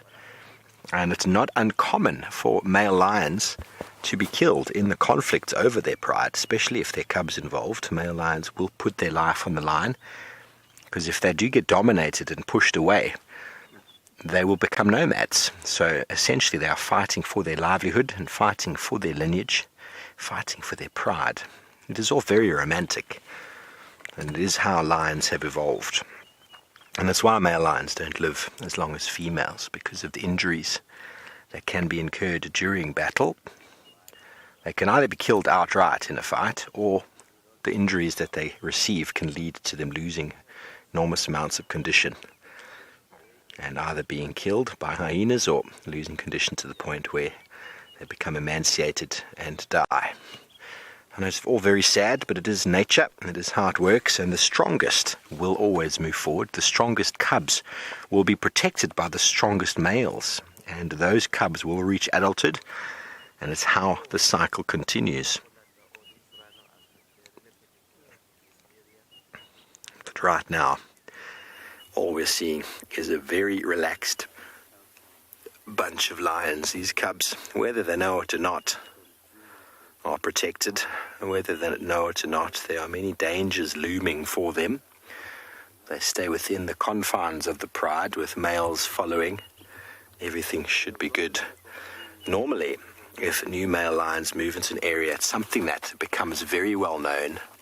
The evokers arrived, and it was well known before they even interacted with this pride that they were around.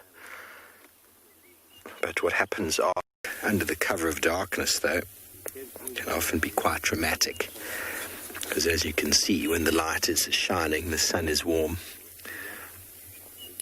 the energy is sapped from these animals, and they conserve it to the best of their ability. A new fashion today is a lion tail scarf. Julia, indeed, they've gotten so big, haven't they? It's becoming harder and harder to tell who's who.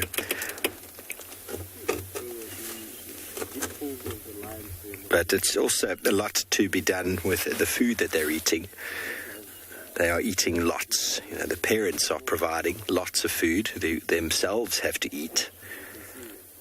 And their movements, as large as they are, and their killing, as often as that is to support this growing pride. And it's the reason why when prides get to a certain size where they can actually split off because of the amount of mouths to feed. We've seen that so often in the Mara.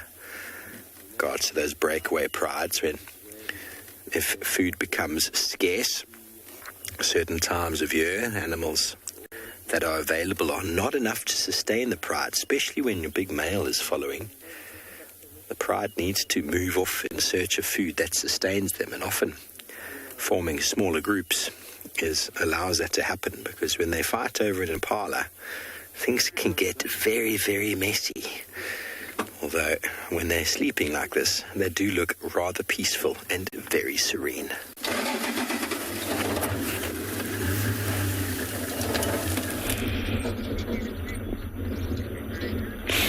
Wonderful to stay with the lions, and I moved downstream, still along the Mara River, and got more hippos. But apart from the hippos, we also got some other friends. We got some primates for you.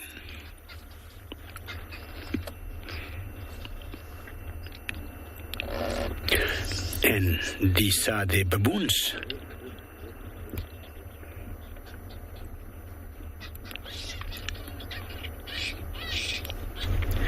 I hope you can hear the sound when they either keep fighting or playing. A bit of grooming going on there. And what happens is either she is looking for some parasites, between the fur of that one, and it could be anything from lice to fleas to ticks, any parasite that should get. And it's so interesting. Look at those hippos, they're having a play fight. What a nice sighting we got here.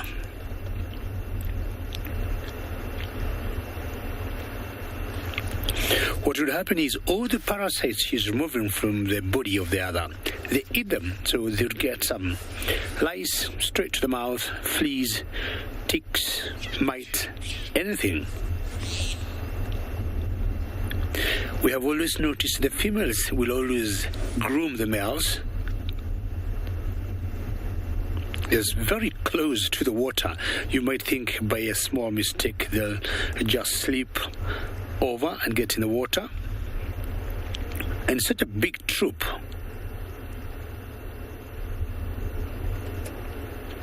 Now we got two types or species of baboons in Kenya. We got this ones here that we call the olive baboons. Rush, you'd like to know if the baboons ever cross the river? Oh, yes. Well, they may not cross the river like the wildebeest, looking, at very dangerous places. You'll be surprised they're very intelligent primates. They will look at the part of the river that has very, very low levels of water, and that's the area they use to cross the river. But they do cross very many times. And they'll always do that for the obvious reasons, mainly food, depending on what they are looking for. And we all know baboons are omnivores, just like human beings. Hello. Good morning. So good to see them in the background of the Mara River there. So saying earlier, this one here is the olive baboons, and Caster directing the show in the final control says she loves these. And they're funny. I mean, baboons are like lions, which sometimes, will just go flat and don't do anything. For me, for the years we've been in the bush, the baboons will be active from morning to the evening until they got to sleep. They're always active throughout the day. Where are you going? You see how hatched the tail is?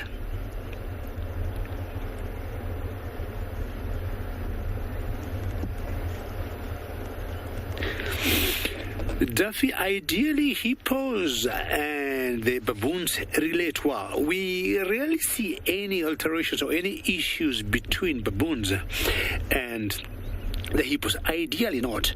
Hippos are basically grazers. They'll eat grass. As I said earlier, they're semi-aquatic, coming out during the night to eat. And by the time the hippos are out feeding, these baboons, most of them, if not all, are on top of trees sleeping, or where they spend the night, just making sure they're safe. So when they come out in the morning, to either look for anything they would feed on, or the hippos are back in the water. So very, very rarely we get issues where they would have any kind of conflict. So all family are out there. The see young ones, they're just running. The grooming here continues. The hippos, as usual, are still calling and talking their language in the water. And normally we have the males being more vocal than the females for the obvious territorial reasons. So just so peaceful to be where we are and watching this.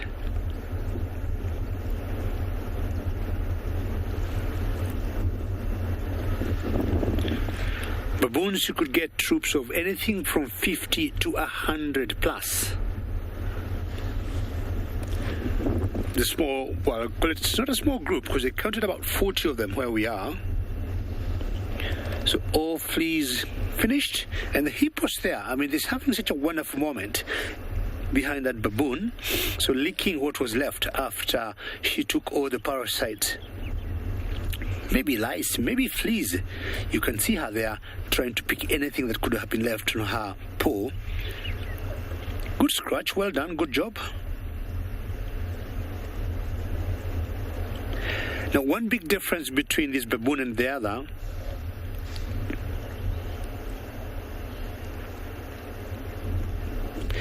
Kathy asking whether baboons will eat anything dead by the river. I would say no, because baboons, being omnivores, baboons have been known to catch or to hunt food for themselves. Baboons will hunt scrub hares. Baboons will hunt, lambs of impalas. Baboons will hunt baby Thompson gazelles. Sometimes baboons have been known to hunt leopards, but I haven't seen baboons eating any carcasses. I would say baboons, being primates, do not eat anything dead by the river. I haven't seen them do that at any one point, not even scavenging. If they eat meat, you'll see them eating very fresh meat, which they hunt for themselves. Occasionally, you might see even baboons ganging up against an impala, and they'll bring it down. I was saying earlier, the big difference between this species or type of baboon and the other type that we call the yellow baboon is the size. These ones are always much bigger in size than the yellow baboon, and the mane that you see on the neck, especially for the males, is much bigger. Play continues in the water, and grooming continues on the edge or on the bank of the Mara River. Remember, questions and comments are very welcome. Keep us engaged, and you can tweet using hashtag CGTNWorld or hashtag World Earth. Now, we have to agree who is to get the grooming. But if you look carefully there, I would say that's the female, because in front of her, she got a pretty small baby there. And when you look below the tail, you can very easily tell males from females, because the females in general will always have it's very reddish below the tail, unlike the males around the genitalia, and that's how sometimes from a distance you can tell a male from a female. But in general, males are bigger in size than females. It's just like going to a salon and getting a comb and just going through the hair. But here, this is feeding time, breakfast time. The ever beautiful Mara River, the water levels have risen up, as I said earlier, which would mean we had some big rains where it starts.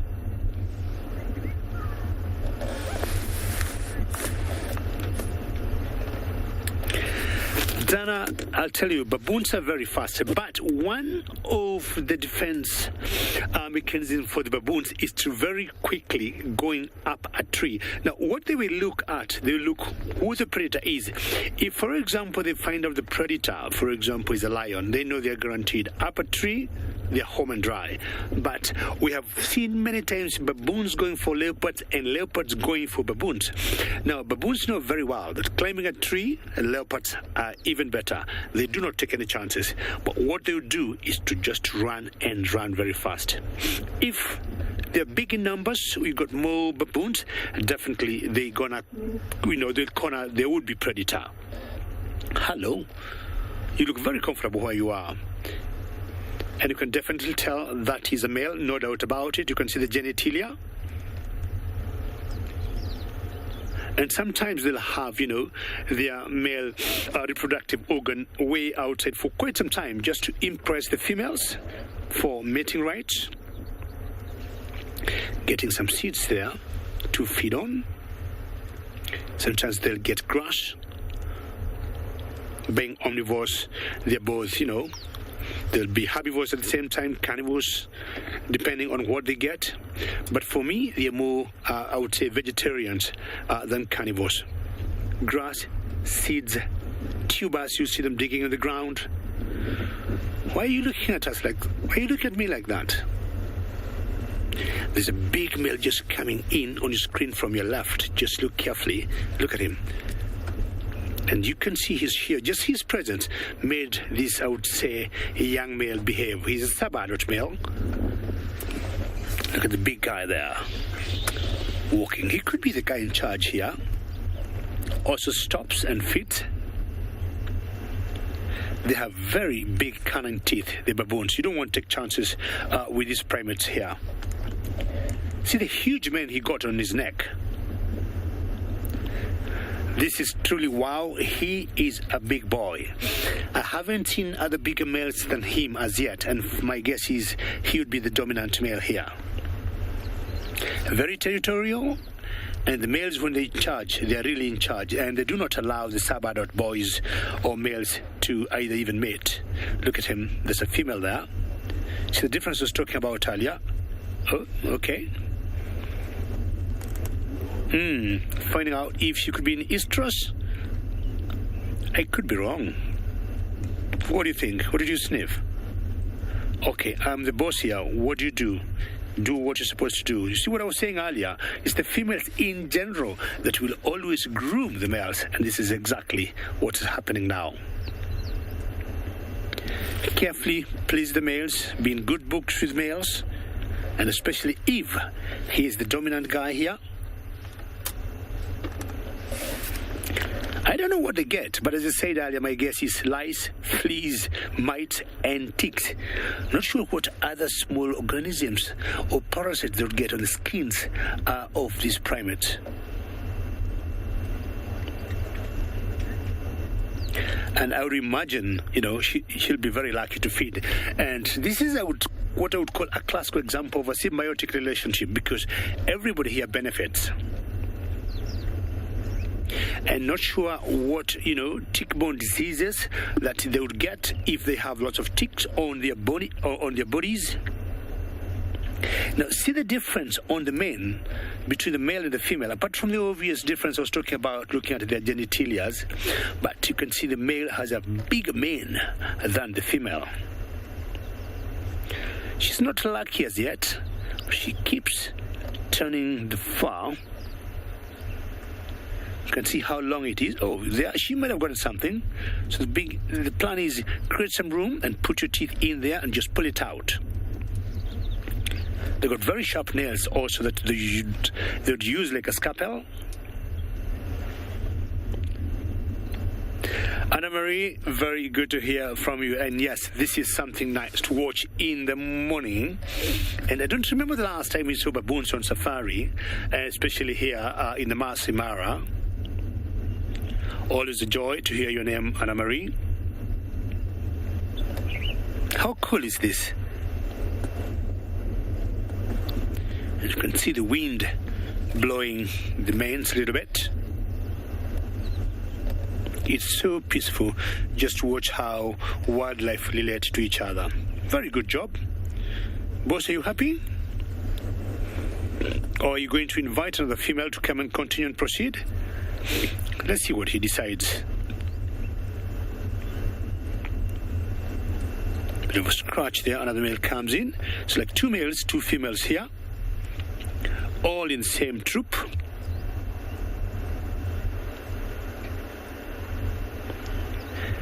Occasionally we get a human-wildlife conflict when the baboons, got to the villages, and you'd see them making, kids run away from them when they see them in big groups. Well, very exciting to see baboons, and I'm not going anywhere. They might be doing some different stuff.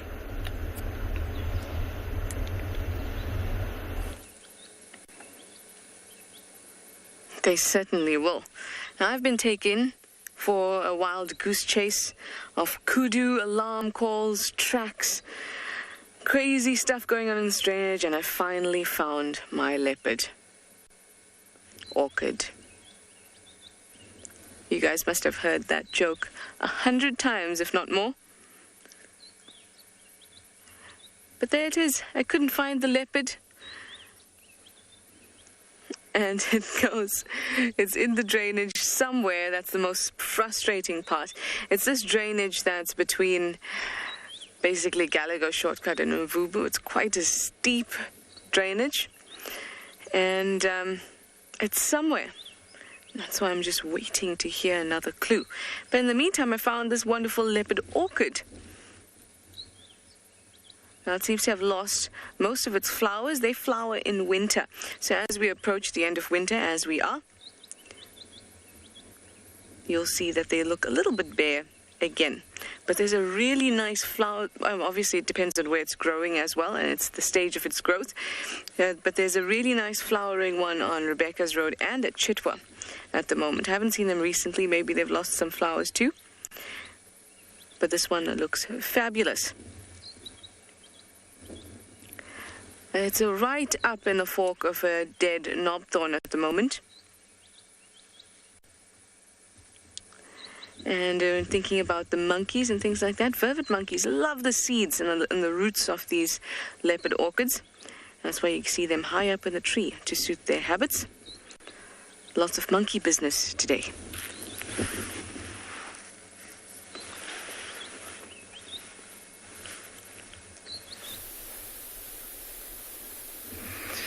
Welcome back to Ambion Pinda. Myself and Craig have headed through the mountains and down into the open plains.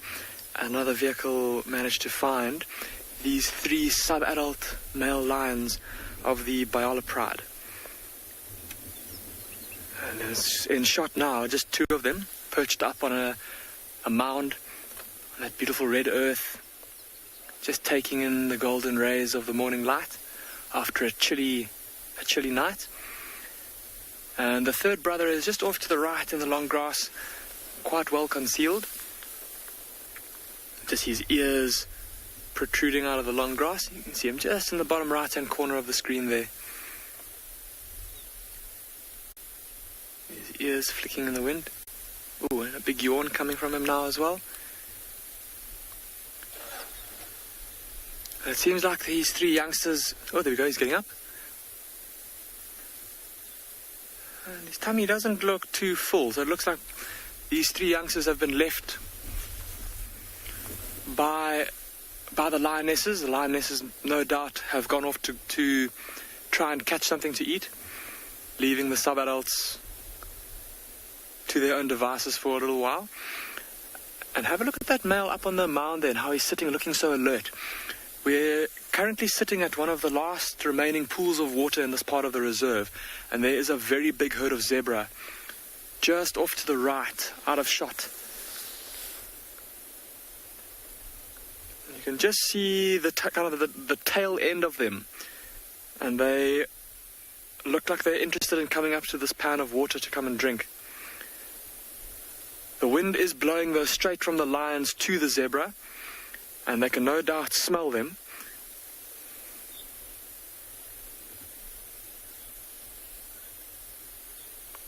Shidulu-fan, you're asking how many lions are in this pride, in the Bayala pride. Shidulu-fan, there's 3 lionesses, 2 small cubs, and then these 3 sub-adults that form the core of the pride. And then, of course, there's the 2 dominant males that move between this pride and the other pride that lives in the southern parts of Ambionpinda, the mountain pride. So 8 lions excluding the males. But yeah, so I think the wind blowing from the lions straight towards the zebra, no doubt making the zebra a little bit nervous about coming down to drink. They won't necessarily know that it's just 3 inexperienced young males. They can probably just smell lion, which of course is probably setting off alarm bells in their heads. And we've spoken frequently this time of the year when it's so dry and when there's only a few concentrated pools of water, how the predators like these lions will know that if they just wait around water for long enough, that the prey will come to them. So myself and Craig are going to sit tight here, see if maybe the lionesses are around, and see if these zebra do come down to drink.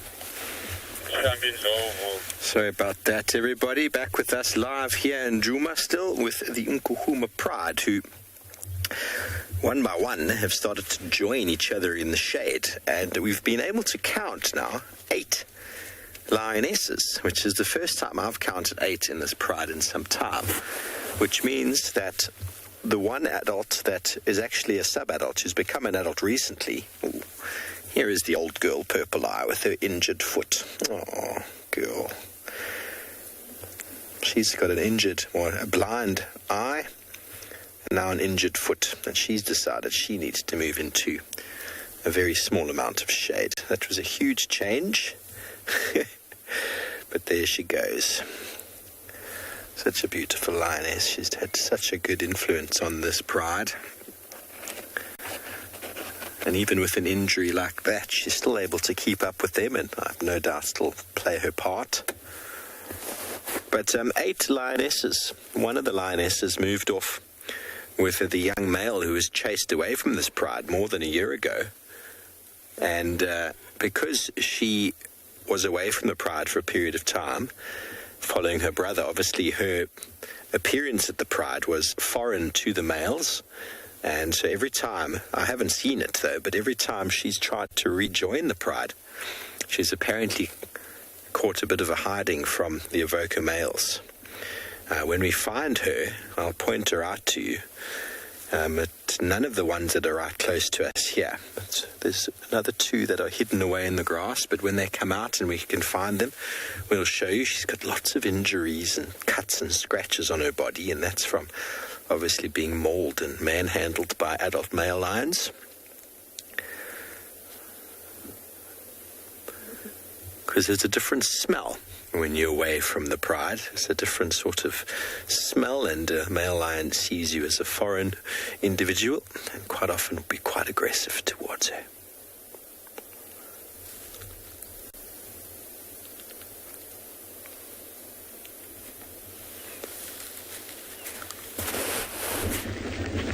Sorry, we just lost the comms there a little bit there. But what I was saying is that you've got this fairly nondescript looking tree out in this big open plain over here, and at first glance there it is. There's this tree, and we can sort of pick it apart and say, well, there's probably some ants and odds and ends on it.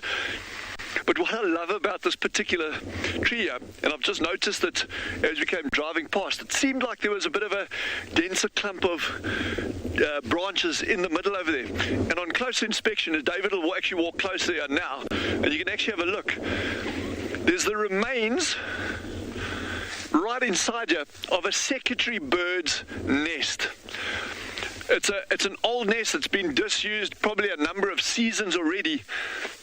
But if David's actually he's going to crawl in right underneath here, and you're actually going to get a very, very, very good view. And the point I wanted to make with this is just how remarkably well camouflaged a nest, even of this size, can be in this environment. And this is exactly the adaptation that they have for hiding their nests. And this is a huge bird of prey. But you can actually see the nest platform inside over there, just how extensive that is. And remember, this one is broken down already. There's some branches at the bottom over here from where it's collapsed, this whole pile over here. So that's what I say, this is an old nest. This is probably 3-4 seasons old at least. But this tree is very, very, very typical of what a secretary bird will use for nesting. And why they're so well camouflaged, or how they camouflage it so well rather than why, is they'll nest on these large trees, but they don't nest. The nest isn't sticking out on the top of the tree. It's actually settled in just below the crown. And I've personally witnessed secretary birds sitting on nests where I was standing on the back of a vehicle, a pickup or a bucky, depends what you want to call it. And the only reason we saw that nest is by standing on the back, we were actually looking, as we drove past, into the top of the nest. If we'd been sitting down inside the vehicle, we would never, ever, ever have seen it. And that was only about 10 yards off the road. So for a bird that's this size, I mean, that bird stands at half my height when it's walking around. They're big birds, incredibly well camouflaged nests, and it always amazes me.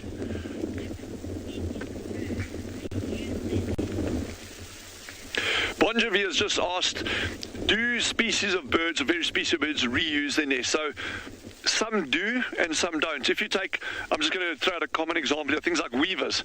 And I'm not saying they're common birds, they are common birds, they're really cool. There's some fascinating things we can talk about as well. But they'll rebuild a nest every season. A lot of your raptors will keep reusing nests year after year. And in fact, a lot of your raptors have what we call alternate nest sites. I'm going to use another example. In South Africa, there's a gorgeous, spectacularly beautiful bird called the taita falcon. Super rare, super uncommon, and they typically use alternate nests. They'll have a nesting site here, and they'll have a nesting site there, and they can use each one at different times of the year, or different seasons. So this year they'll use one nest, the following year they'll use another nest. But a lot of your raptors will keep using the same nest year after year after year. If you look at species like black eagles, you often get nesting platforms that are, that are 2 meters in height. Massive, massive structures. And I think one of the reasons is these birds are so long-lived, but their nests are a massive investment in time and energy. And black eagles, as an example, will carry a branch this size. They'll carry a large branch back to their nest. They'll carry it in their talons, sometimes in their beaks. So the energy and time that's been invested in building these nests is substantial.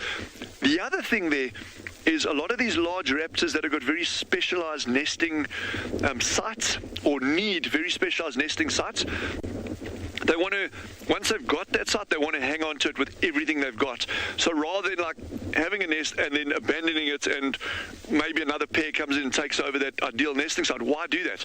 You've invested the time, you've defended your territory, it's working, you've raised chicks, keep that site going as long as you can.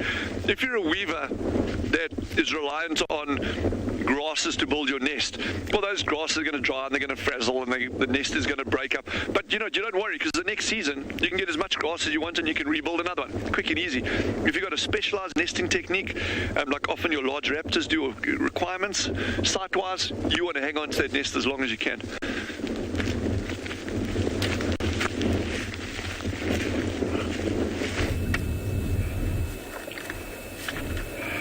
Welcome back, guys, and here look at what I have for you.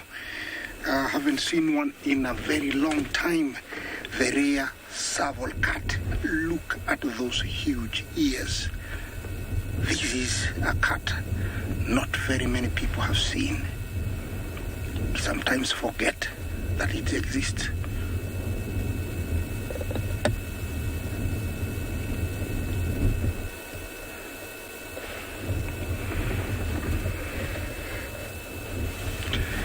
Yeah, sorry, I wanted to go quiet so that it doesn't sneak away from me, but it has sneaked away from me. I will try and move forward. If it decides not to be seen, I won't bother it, because sometimes if you allow it to behave the way it wants, next time it will give you a chance to see it. So let me move forward, turn around, see if we can see it.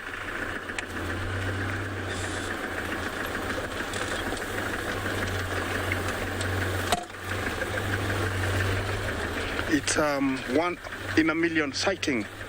You rarely get to see these guys. We forget they're there because they're very shy and very secretive, and also their camouflage is equivalent to none. In the tall grass, you'll just drive past them. I was driving really fast and he just appeared and then disappeared. I had to drive back, stop and look for him. He's right in there somewhere, but we can't see him. That was a Tswalu cat. If you allow me. Yes, let me show you in my book here, if James can work his magic using his camera. This is what we're looking at. Yeah. It's called a Tswalu cat, and it's widespread throughout Africa, but very, very rarely seen. I hope you had a good glimpse of him, because I can only show him to you in the book, right here. And this little guy goes for small mice, small birds, and he's got the capability of leaping up to 4 feet in the air and swatting birds in flight. Also, he can leap, up to around 4 feet, with pinpoint accuracy. Using his big ears, he can pinpoint where there's a mouse or a small bird, jump and grab it off the grass. So it's an amazing sighting, guys, and I cannot do anything else apart from leave him so that next time, we can find him. I'm going to continue on. Yes, I'm going to continue on, and hopefully I can find something more rare even than that. But that was an awesome sighting.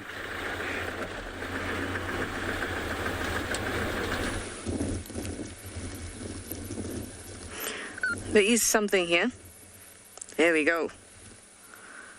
2 egg casings that I found on a tree. You can see that they're empty, and the wind is not being very helpful to me. I'm going to try to just get you so you can see the inside of it.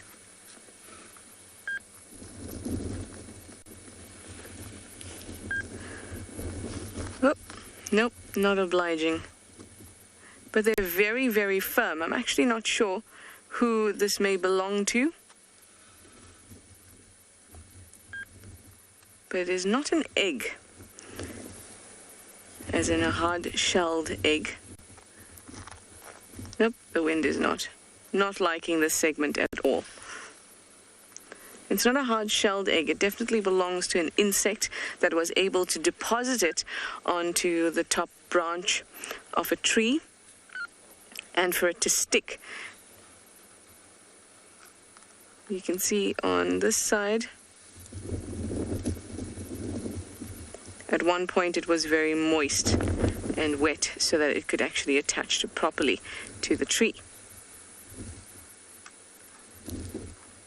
Over here, I have a little spidey. So tiny. This is the tip of my forceps. It is the size of the tip of my forceps. And I found that inside, but this would not belong to a spider. A spider perhaps used it after the fact. So I'm not sure who it could belong to. It's very, very hard. It's also probably quite old. I wouldn't say that it's from this winter season. So insects can survive the harsh winter. A lot of insects will survive the winter by being in a pupal or larval stage, so that they actually can exist in their egg or their egg casing. A lot of you are thinking it may be a reptile egg. I thought so too. It looks a lot like a gecko egg, but that is where I found it is not the type of place where you would find a gecko egg. I found it deposited on top of a tree, and like I said, it was at one point very pliable and wet to be deposited and stuck on. I'm going to get you to have a look at this one while I try to break the other one. See if that... Oh, off you go. No, you stay there.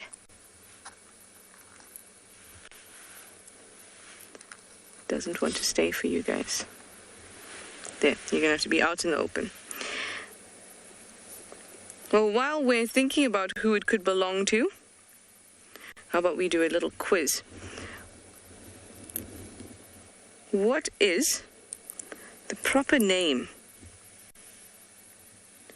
for an insect's egg casing? You can use the hashtag WildEarth or the hashtag CGTNWild. And let me know. Okay, guys.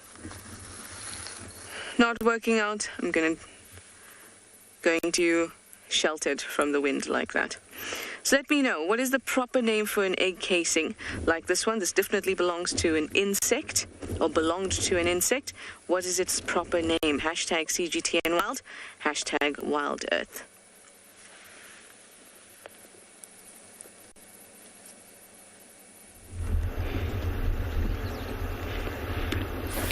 Well, eggshells, should we see in here, we'll assume they would have been eaten by either crocodiles, or there could be eggshells of female crocodiles.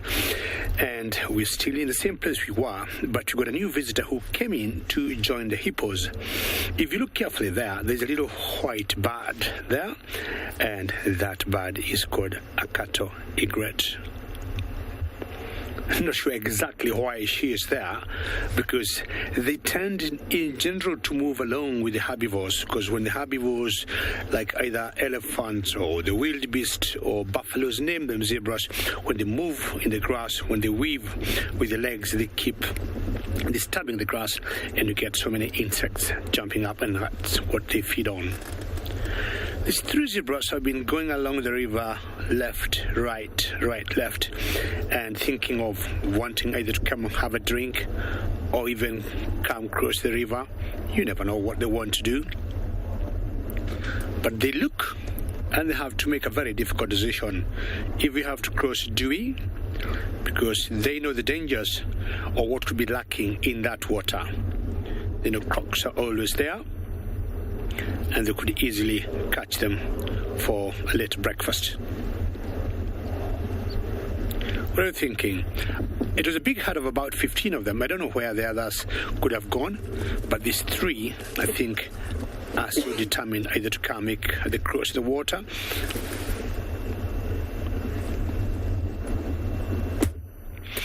In the Masai Mara and Serengeti ecosystem, water is very important to all the animals that we have in this area. Now, the Mara River apparently comes very close from my village. That's the source of this river, which is quite long, and we learn more about the sources of the water in this ecosystem. Water is a fundamental resource for all creatures.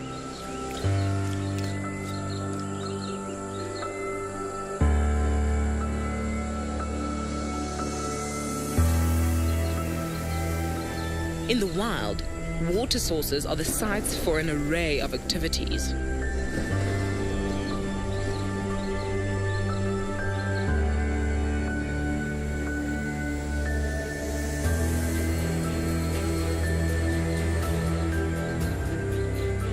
In the southern parts of Africa, the dense thickets and lush greenery dwindle and crisp up with the winter season.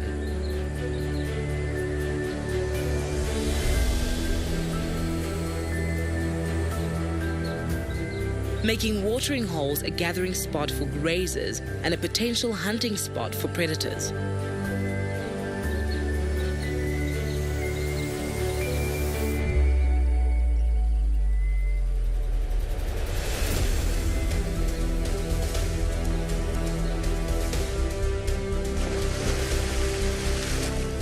But the giants of the lowveld never disappoint when visiting their local watering hole.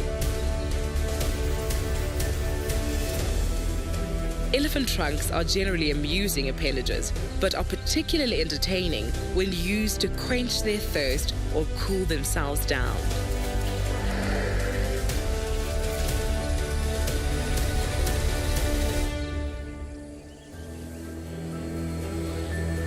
In East Africa, the Mara River is infamous for the treacherous task it presents to the migration herds.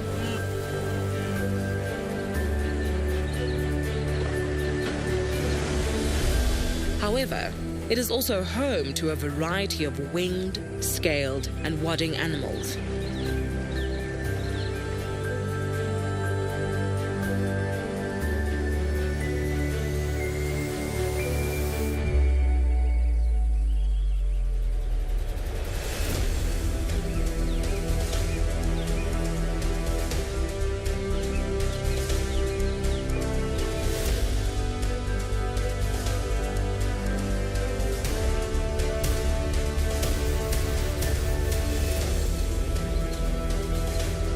It serves a necessary purpose, but it also allows for moments of sheer joy and fun.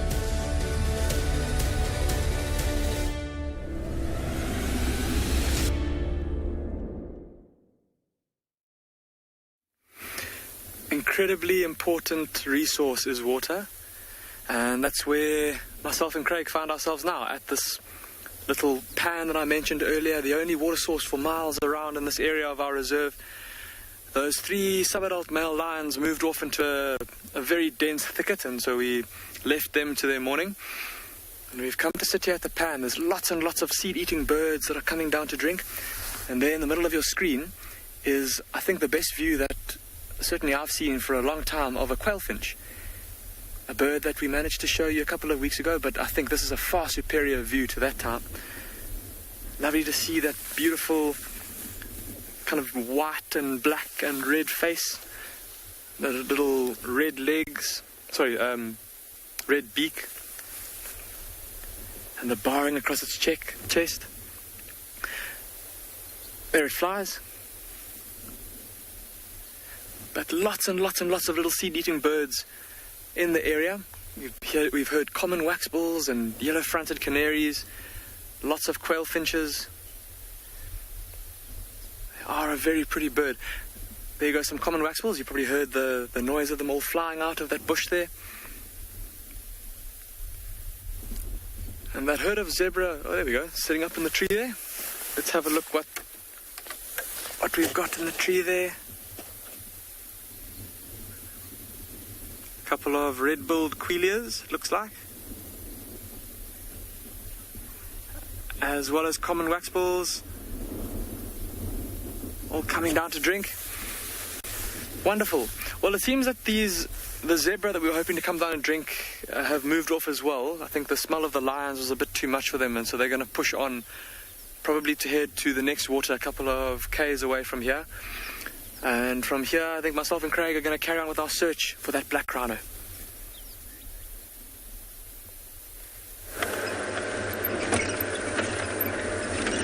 I think going to a watering hole is a good idea. I'm going to go to Gallagher Pan now, and then perhaps check out Treehouse Dam. The leopard in this drainage has certainly absolutely mystified me, eluded me, but that's okay, because we had a quiz and we have some quiz answers.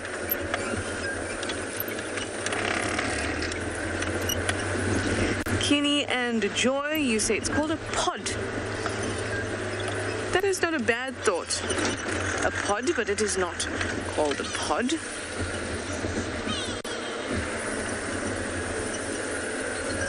There's a go-away bird shouting, as you would have heard.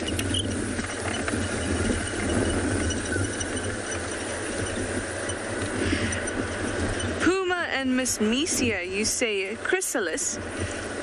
A chrysalis is a type of casing, but it is not over eggs. A chrysalis is one of the stages of a butterfly. So a butterfly after its pupal stage will create a chrysalis,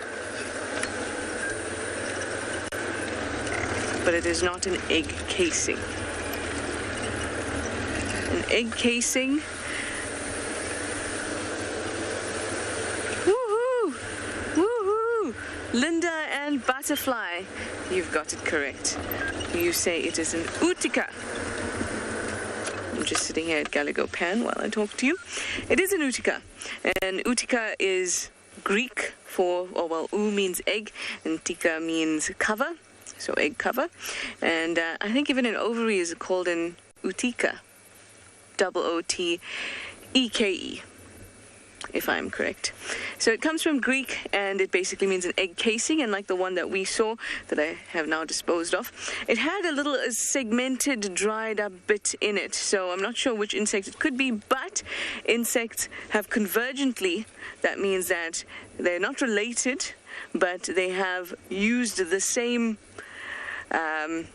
type of material to overcome a similar problem. So obviously it was effective enough for many species to use it. So you'll find them in cockroaches, you'll find them in praying mantises, even stick insects. They all use uticas. And yeah, it's made up of structural proteins and tannins as well. And the tannin will help to actually solidify those proteins so you get a nice strong casing. And that helps all those developing eggs inside of it. They'll deposit all their eggs inside of it. Well done, guys. Utica it is. So here we are at Gallagher Pan with not much happening. Not much happening at all. But that's okay. We're going to keep on going and check out another waterhole.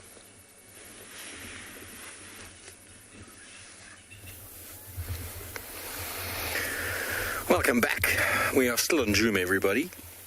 And we are still with our puddle of lions, and the shade is getting smaller. Can you see this female? She's the one, I think, Beeks.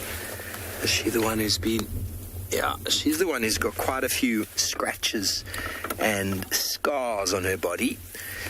She's the one lioness, I do believe, who's got the name Nick-eared lioness. I think there in her left ear, she's got a little nick to her. She's one of the youngsters who... We've counted 8, as I said before, and this is the one she's licking herself. That is where lions often attack each other, is on the rump, on the hindquarters, around the tail.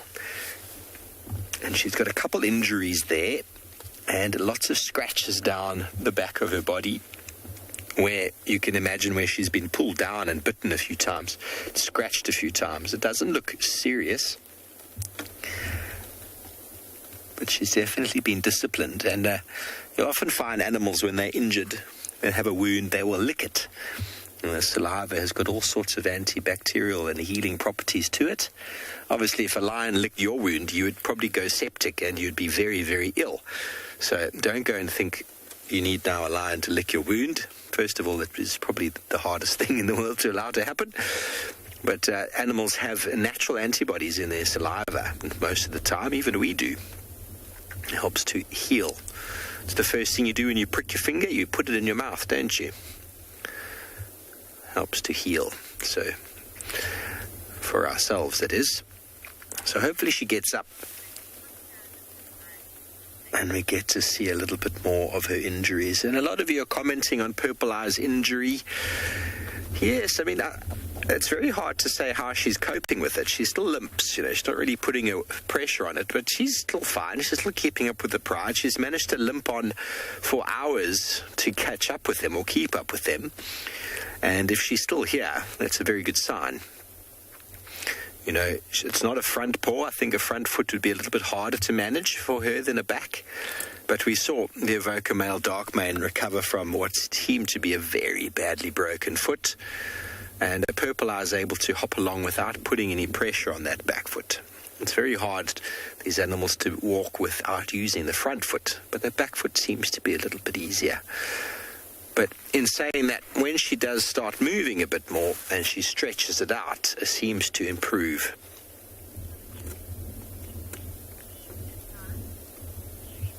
Shrimoy, you want to know if lionesses have a choice to leave or join. There's no real joining of a pride. These lionesses are so closely bonded that any foreign lioness comes nearby and she will get badly attacked, violently accosted. And it's a very crazy thing to witness, actually. There's no tolerance for other females. But prides can, for the most part, when they get big, I haven't noticed it here in Djuma, although this pride is related to the Talamati pride. So there was a split at some point. So what happens, as we discussed before, the pride gets to a certain size. Certain lionesses with their cubs are competing quite heavily with other lionesses with their cubs, and eventually you might see them just split apart, basically like a family feud one day, and then the two prides will form, splitting off from each other. And then because they are isolated from each other for a certain period of time, they tend to start becoming a little bit more aggressive. So yes, they will. That happens, but that's a choice that they make when competition for food becomes fierce. And it is something we could see in this pride as the cubs get a bit older. We could see that the competition between the adults and the youngsters starts getting really, really aggressive, and then individual lionesses might end up moving off with their own cubs. But that is to be seen. Also, maybe the young lionesses who have nothing to do with the cubs per se might decide, I'm going to go get food for myself. As we saw just before I went on my last leave, the three young lionesses moved off and killed that buffalo on their own. Whether they did that by choice or whether they were forced to do that because of the pressure of the pride is very hard to say. But there we go, another youngster moving into the dwindling shade.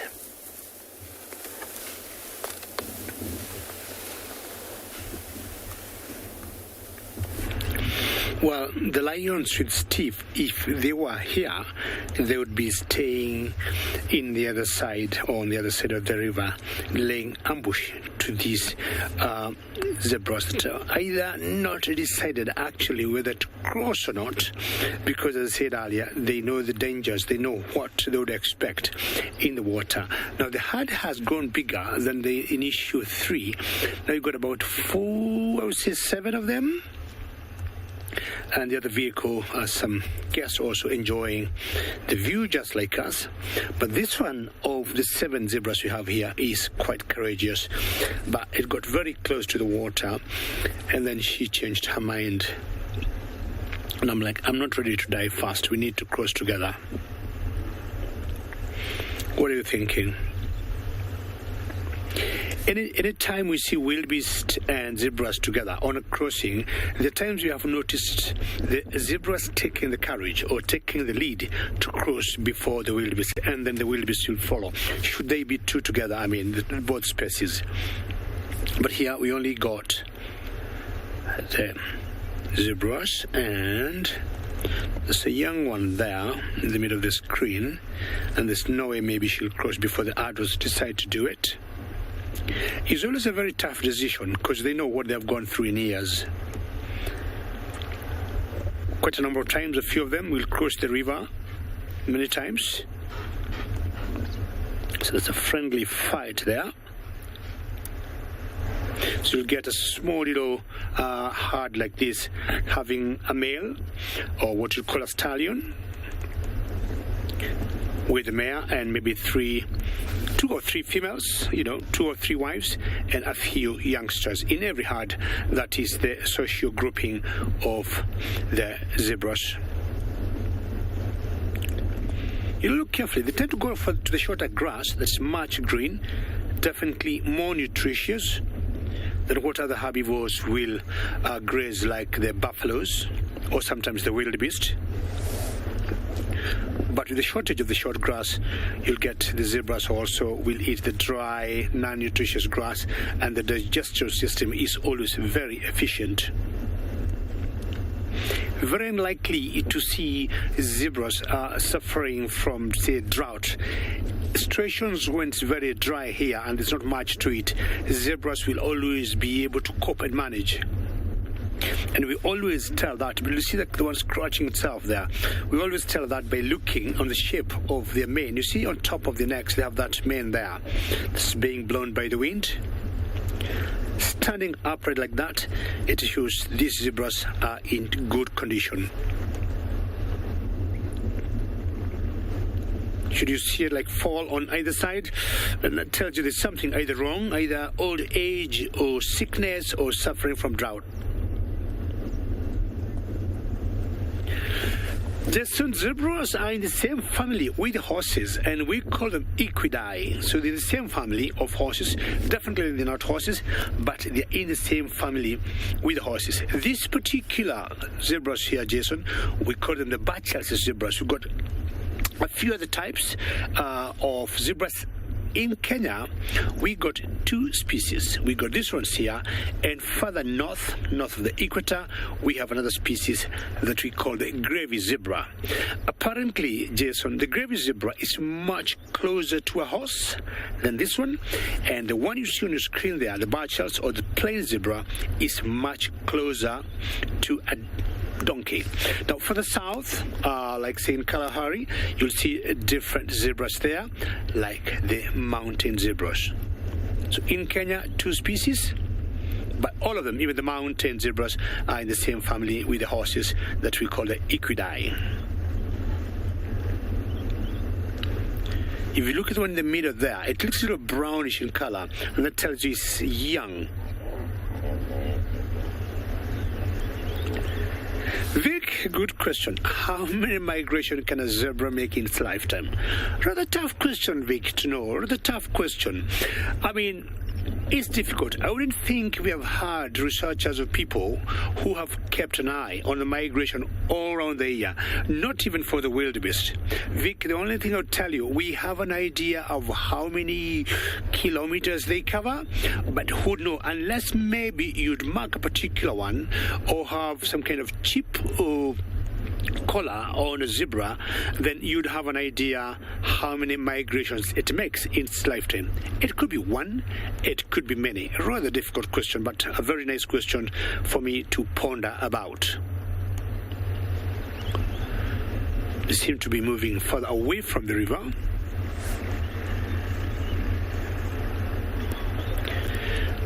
All right, I'm staying here because they might come back.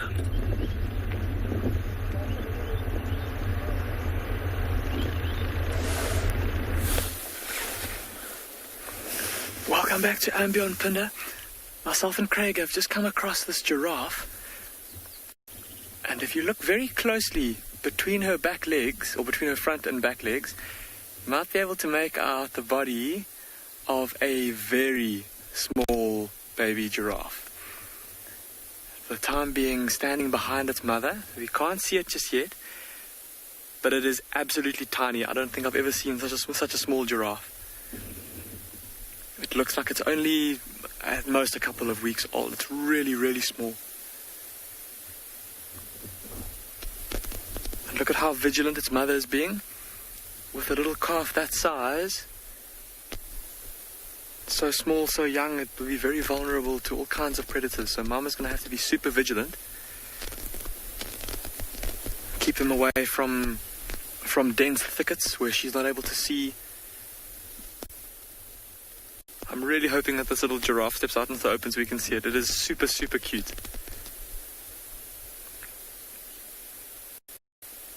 We didn't get a great look at it when we first spotted it. It was kind of loping across the grassland after its mother, and it almost even looked a little bit wobbly on its legs, so it might not even be a week old. It's so small.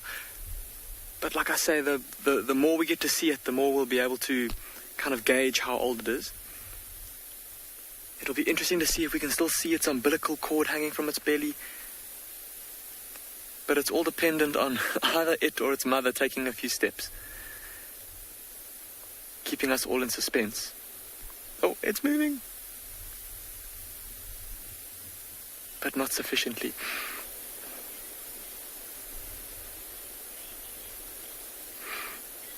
Sam, you're asking if the mother can protect the baby if it were to get attacked.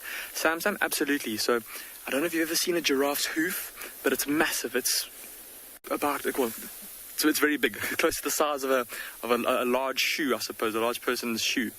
And that's, of course, on the end of those very long legs. And look at the size of the muscles on the shoulders and on the rump of that giraffe. So she'll be able to deliver a very powerful kick with those legs, and of course those big hooves will be a formidable kind of weapon as well. So she'll use her hooves and her long legs to kick out at any potential predators. So if she were to be surrounded by, for example, hyenas, or if a very brazen leopard were to try its luck, a big male leopard perhaps, maybe even one lion or one or two lions or young lions she might try to defend her calf against. But unfortunately, if it were a big pride of lions, Sam, she would probably try to save herself. As heartbreaking as that is to say, of course for them it makes sense. If her calf dies, it's obviously very sad, but if she dies, then that's an animal that's already able to breed and produce offspring that's going to be lost to the population. She can, of course, always produce another offspring. But if her youngster dies, if she dies, her youngster's going to die anyway, more than likely. So, yeah, very sad, but the harsh reality out here. Look at that little tail of the giraffe wiggling in the background underneath its mum's tail. I don't know if you can see it there. Look at how low to the ground it is. Literally the bottom of mum's tail is the top of her little baby's tail.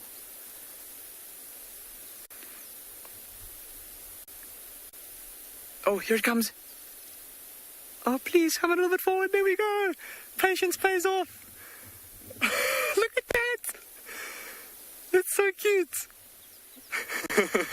I can just hear resounding applause in final control. How cute is that? It barely comes up to its mother's chest. Now, compared to its mother, it looks absolutely minuscule, but if I were to go and stand there next to it, I think this giraffe would probably be about the same height as me. And that's normally about how tall a giraffe is when it's born, normally about 6 feet or 180 centimeters tall.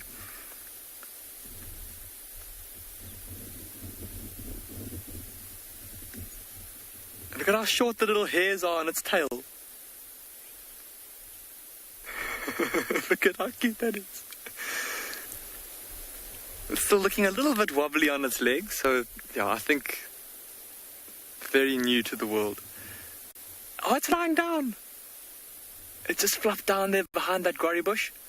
No doubt feeling safe, knowing that mum is nearby. And of course, with her super long neck, she'll be able to spot any potential danger that might be heading this way.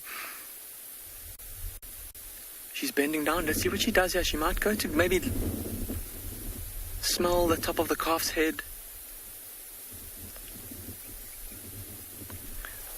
I think we might try and go a little bit further forward, everyone, and try for a slightly better view. See if we can get one more view of this little giraffe calf.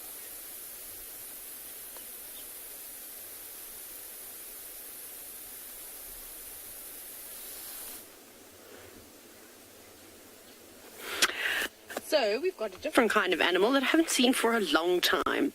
We've got some vervet monkeys, which are a known pest around camps, but luckily for us, they actually don't bother us at the eco training camp because we don't leave any food or anything around for them to get. But look at it, it's a whole family. There's even a little one that's got its head down, taking a drink of water. This is very nice. I'm sure there's more monkeys, probably just sitting up in the trees. They normally live in quite big troops. Can see them just there, but there's a whole bunch of animals coming down. Also, there's a warthog that seems to be bossing the impala off to the left. Hello, big piggy. I love the warthogs, especially the ones that do come and drink at this dam, because they are very relaxed and they don't run away, which is nice, because it's very difficult to get a sighting of a warthog in the bush. You know, you've probably got more chance of seeing a lion and having a decent sighting, but a warthog, it's normally the bottom and the tail up and running in the opposite direction. So it's quite nice to have a relaxed sighting. But everyone's a bit nervous and a bit on the jumpy side. The wind is picked up significantly. Apologies for my audio breakup. This is the story of my life. But look at everything. There's a monkey now set between that big one. Can you see just there, just to the right of the impala? What are you doing? Why are you chasing after all the animals? I wonder if that's a male. Yes, it looks like it. I wonder where he's going to drink. You're going to give everybody a fright if you're not careful. Like I said, they're on high alert. The wind has picked up quite a bit. So everyone's a bit jumpy, not wanting to stick and drink down at the water's edge for too long. Also, the rams are chasing one another around quite a bit, constantly showing each other who's boss. There's a big impala males with the horns. That impala ram is kind of just like, what are you doing here, monkey? Go and drink with the rest of your family. And it's funny that they're giving each other a wide berth. But having so many eyes and ears around here is good, especially with the wind blowing, as I'm sure you can hear it, because vervet monkeys have got exceptional eyesight. Impala eyesight is also not too shabby. The warthogs is probably the animal that is benefiting the most from the impala and the vervet monkeys, because they don't seem to pay attention most of the time. They've just got a very good sense of smell. But this is awesome to see them all interacting like this. And as the season starts to move into spring, hopefully we will get some rain. But if we don't get a significant amount of rain, we're going to see even more animals. And it is really special in South Africa to see monkeys, impala, warthogs. You know, we might even have some giraffe come down, or a herd of elephants, and all interacting with one another. We don't typically see a lot of that. You know, you see these interactions with multiple species, especially in Namibia, or perhaps even where Dylan is in the Kalahari. You probably see it more because it's so arid there. So it's really, really awesome to spend time with not just one animal, but a whole bunch of them. It's also entertaining to watch the monkeys, although for the first time ever, they're actually behaving and not getting up to no good. Yeah, there's lots of them coming on now. They're all coming out of the trees. You see them just crossing the muddy section. They won't want to spend too much time in the mud. They don't wallow. They're very fortunate that because they are so social, they groom one another and pick the fleas and ticks out of each other's coats and out of their own coats. Much like the impala, will also allo groom and groom one another. It's really just the thick-skinned animals like buffalo, rhino, warthogs, and then of course elephants that enjoy wallowing around, that will suffocate the ticks and also coat them with a nice sunscreen, if you will. Here's an impala female. The rest of the herd, you'll see they're just hiding off out of the wind. I think they already came down to have a drink. But I reckon if we sit here a bit longer, the animals might get a bit bigger, because I could hear some branches breaking in the distance.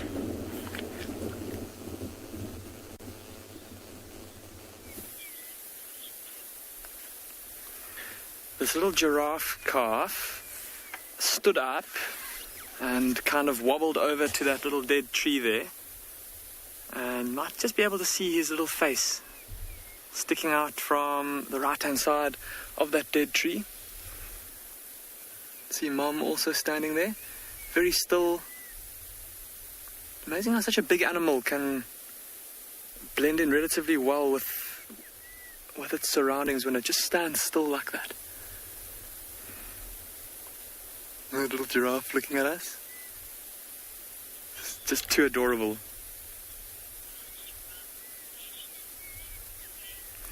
Gail, you're asking if there's a large giraffe population here at Ambient Pinda. Gail, yes, there is. We're very lucky in that we do have very good numbers of giraffe. Exact figures I couldn't tell you offhand, but definitely a couple of hundred spread out across the reserve, mainly in the southern parts of the reserve. There is kind of I wouldn't say a migration, but a movement across the reserve, just depending on where the best food is. Of course, with giraffes not really being territorial, they don't defend territories against each other, so they kind of just move wherever the best food resources are. And this particular part of the reserve, often at this time of the year, we do see good numbers of giraffe, and it can be a fantastic place to view giraffe. I mean, look at how open it is all around where we are, and you can get spectacular views of them walking in the open or up on the top of ridges with sunrises or sunsets or just blue sky behind them as they walk.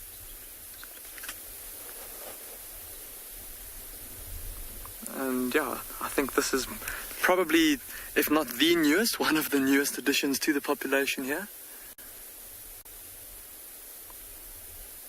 Like we said, amazing how standing next to its mother, it looks so tiny, but if I were to go and stand there next to that giraffe, it would probably be taller than me. And from here, it's going to grow very quickly. Amazingly fast growers are little giraffes, and they reckon that within the first year of its life, it will double in size. So this time next year, this little giraffe could be 3.5 meters tall, which is, I think, between 10 and 11 feet, or closer to 12 feet probably. Incredibly fast growers. And again, look at how vigilant its mother's being. Of course, now, with it getting a little bit later in the morning and the sun being pretty intense, it's unlikely that the larger predators are going to be active and moving around. The lions that were not far from here earlier would probably be, or not the sub-adults we saw, but definitely the lionesses that were undoubtedly off hunting would potentially be a threat to this little one. But now, with the heat of the day coming in, they'll probably be lying in a thicket somewhere.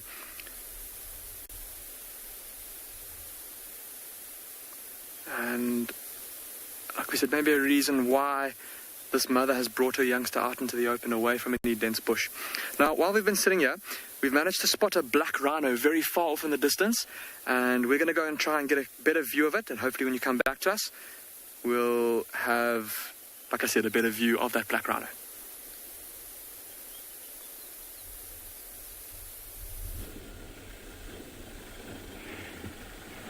Welcome once again, and we are already at the river, the beautiful Mara River, and the residents of the river are having a lazy morning.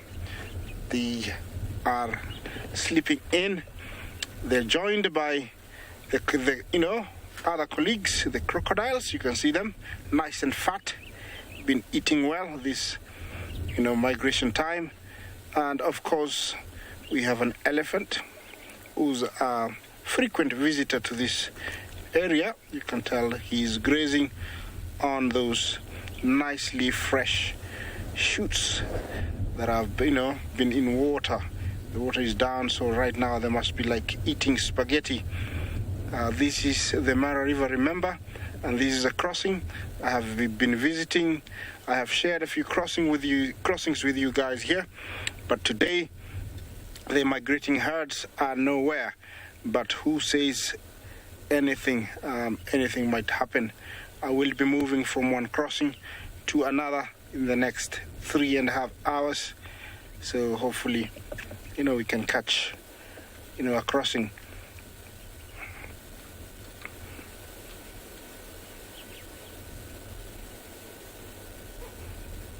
Chuck, thank you for your question. You asked me what time is it mating season for hippos. They mate year-round. They don't have a specific season like, other antelopes, like wildebeest or zebra or giraffe. They don't have a specific season. Depends on when a female come into season, they will mate then. Chuck. Yeah, remember this is live from the Masai Mara.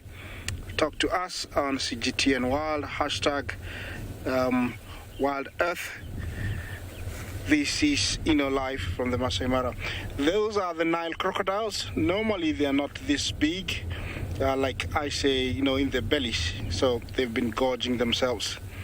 Remember, these guys eat well once a year, and after eating they'll slow down their metabolism, only eating the next migration. Of course, if something comes by, they'll feed on it to keep them going. I'm hoping that elephant will go across. I don't know when. Just like I've taught you and told you, nature, it happens when it happens with nature. You can tell that he's enjoying that patch of the river.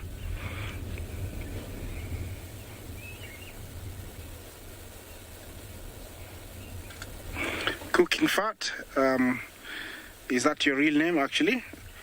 Well, I doubt it. You asked me how thick or how fat is a hippo skin. When it's alive, it's almost 2.5 centimeters. And when it's dry, it's almost a centimeter thick. It's really, really hard. And after drying it properly, after it dries up, properly, it is impossible to pierce through using, a knife. Yeah, so it's quite thick. It's almost a centimeter thick. Hope I answered your question. Yeah, this is a beautiful scene. Not always seen like this, hippos, crocodiles, and elephants.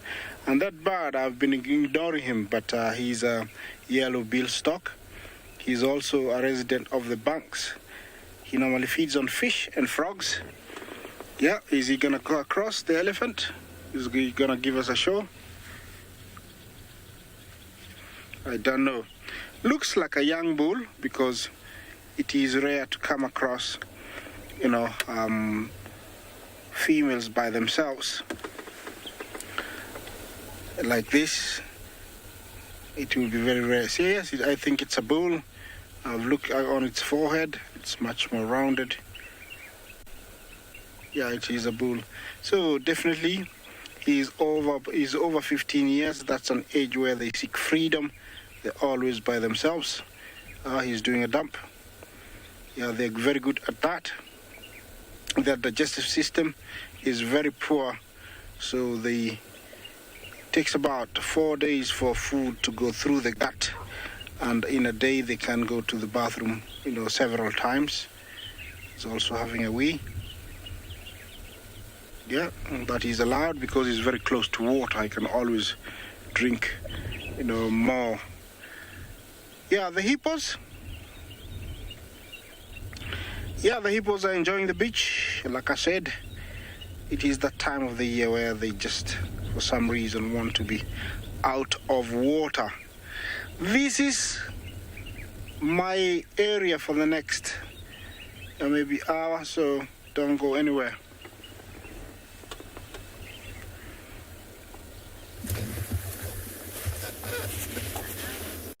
Thank you and welcome back live to South Africa, where we are still with our pride.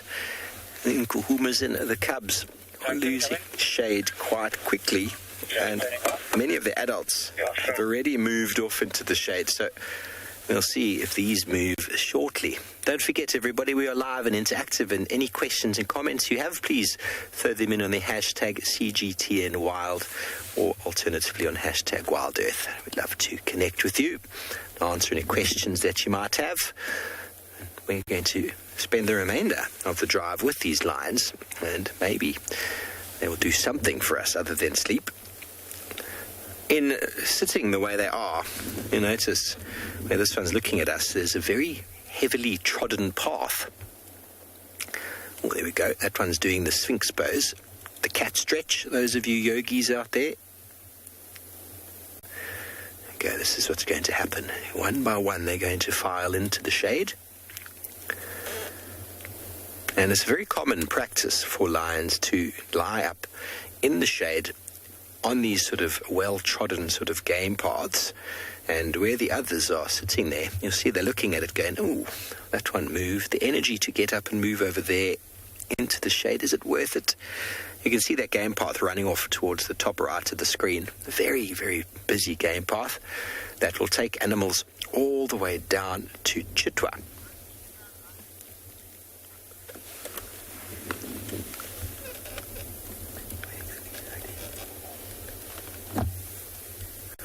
We are on Djuma Private Game Reserve, everybody. Oh, Puma wants to know where on Djuma are we? We are sort of in our southeastern section with the Nkuhuma Pride off of a road called Mamba. So this game path, if you carry on it, it will take you straight across the drainage line and it'll take you straight down to Chitwa. So down in our southeastern section. So this game path is one that hippos will utilize, as well as elephants and all sorts of animals on their way to and from water. And it's probably where the Nkuhumas were moving when they stalked and killed what we believe to be an impala. All that was left was a very small piece of a leg that we haven't seen since.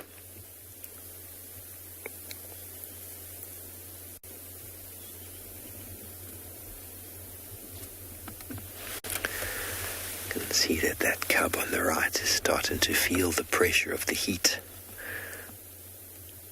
It's thinking to itself, my sibling has moved, I wonder. The sun is very bright in my eyes as well.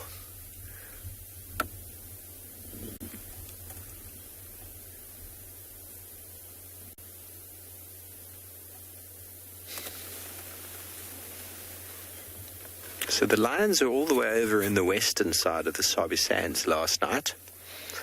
They made it all the way back across to the east and then came back up here into the north. So they can travel quite far and they can cover quite a big distance. They can move across quite a few boundaries. A number of private reserves joining up here in the northwest and eastern parts of the Sabi Sands, with major boundary roads as sort of the cut lines. The animals don't see these as boundaries, they just cross over. So it's often why you might see us checking roads, especially checking our boundary roads to see who's come in. One of the fellow guides at Djuma was actually out this morning and found tracks coming in from Chitwa. And so we came to give him a hand. And thus we found the lions.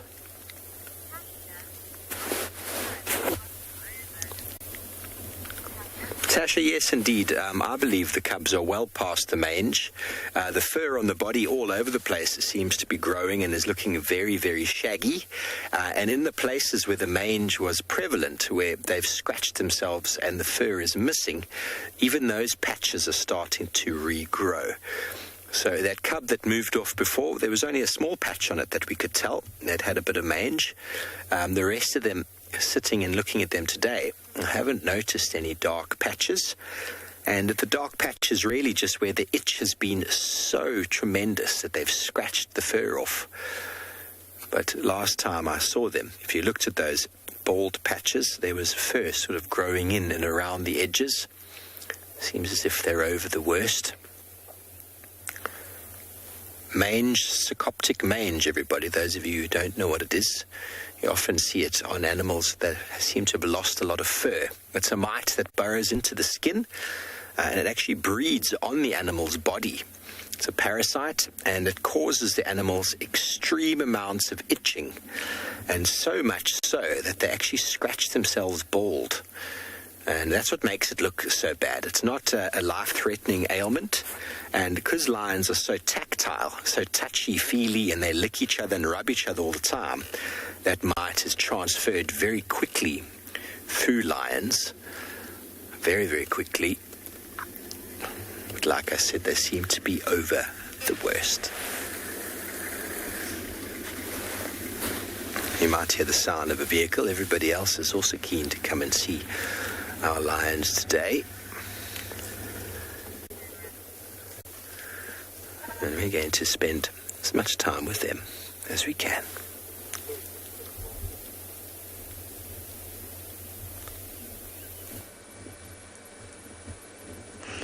Here we have some zebra and some impala and quite thick bits of the bush, and of course a warthog. Warthogs were running amok here, chasing each other. An impala got chased in the process, but the zebra were cool, calm, and collected.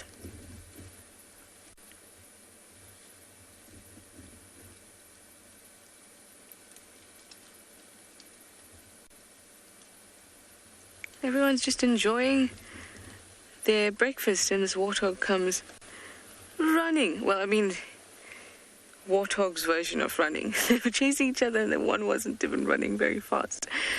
So let's see if they do it again. I'd love for you to be able to see it. Out in the bush, you can be highly entertained, and not just by the magnificence of nature, but by how funny it can be too.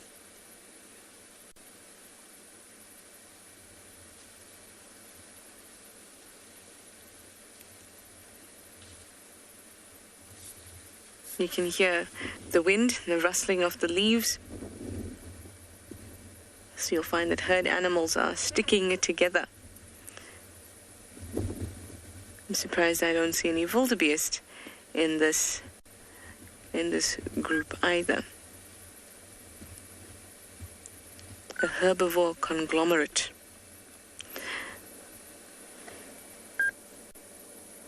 Well, I hope the warthogs come round again. If they do, I'd love to show them to you. But for now, I'm just going to sit with these guys.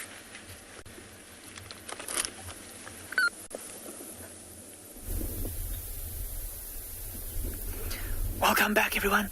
We've managed to catch up to this black rhino. It's not the greatest view for now, but there, can you see its back sticking out of the thickets there? Looks like it's been rolling in some very red earth. Look at its ears. You can just make out the ears on the left-hand side of that lighter patch. Busy listening towards us. And we're quite close to this rhino, everybody, and it's looking around itself. And often with black rhinos, because of their habit of living in dense bush, they can be quite nervous, and also because they often live alone, they can be quite kind of jittery and excitable, I suppose. So we're being very quiet. There it moves. Look how it's got its tail up in the air and its head down to the ground. And that tail curled up like that, just like with a white rhino, it indicates excitement or agitation. So it might be on the scent of another rhino. I couldn't see if it was a male or a female, but it might be that it's a bull on the scent of maybe a rival bull that's entered its territory.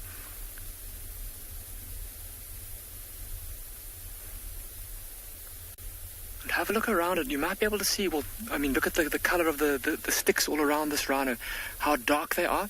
There's been a bit of a fire that's come through this area. And oftentimes, after a fire, because of the burning of the sticks, causes caramelization in the tips of the branches and makes the little twigs and sticks of bushes very, very nutritious. And oftentimes after a fire, black rhinos will move into burnt areas specifically to feed on that new growth and on those kind of burnt tips of the bushes. But there it goes, disappearing off into the bush. How fantastic was that? That was our plan. We said we were going to try and find a black rhino, and in amongst all the other awesome things, we finally got to see one. Again, a brief view, but sometimes that's how it goes with these black rhinos because of how elusive they can be. But it's gone to where there's another road. So I think myself and Craig are going to try and loop around, being very careful to try and stay downwind of it. And we'll try for one more view of it. That was super exciting. Yeah, like I said, and also the area opens out a little bit more there. So maybe we'll be able to get an even better view. Let's go try.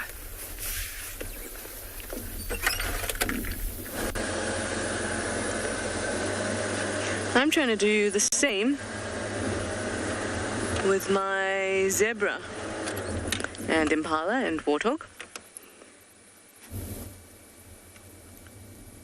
Ta-da!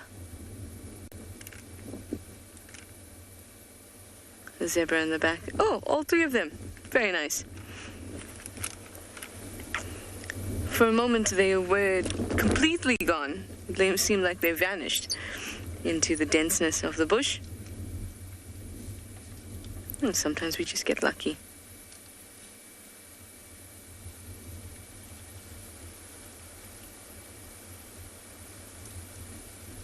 It's so nice to see them associating like this.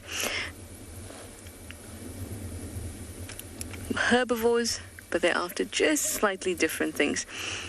Zebra's after the grass, impala is browsing and after grass, mixed feeding. And the warthogs down on their wrists, digging, pulling out nice roots, bulbs, other juicy bits they can find. How harmonious.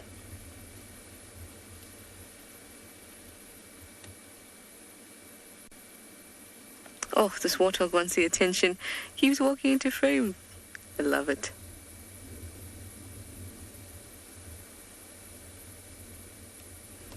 It's actually nice to have a warthog sighting where they're not tails up and fleeing.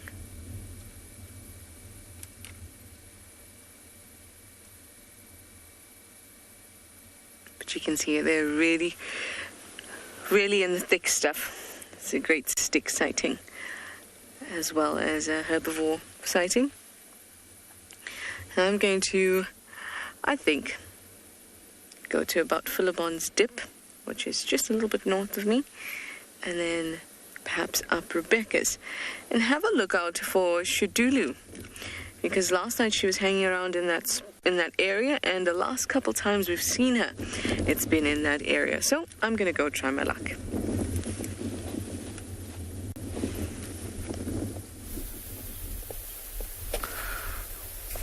Welcome back, everyone. This rhino has come out into the open just like we hoped, and it's crossing the road. Look at that. It looks like a bull, just as we thought earlier,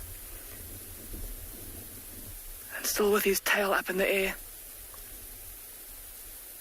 It's obviously on the scent of something. How amazing is that? I can't believe it. We got so lucky this morning with this rhino. So fortunate that it was so close to this more open area. Oh my goodness, this is unbelievable. Walking through the open and then disappearing behind a bush there. Apologies for all those buildings there, everyone. We are very close to one of the research camps and also staff accommodations here.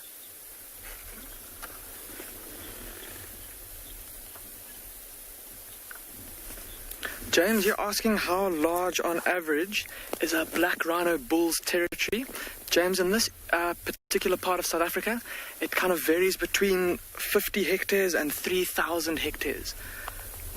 And that will, of course, depend on the availability of food and water, as well as the density of other rhinos in the area too. And this particular bull looked like he was quite a big bull. No doubt in his prime.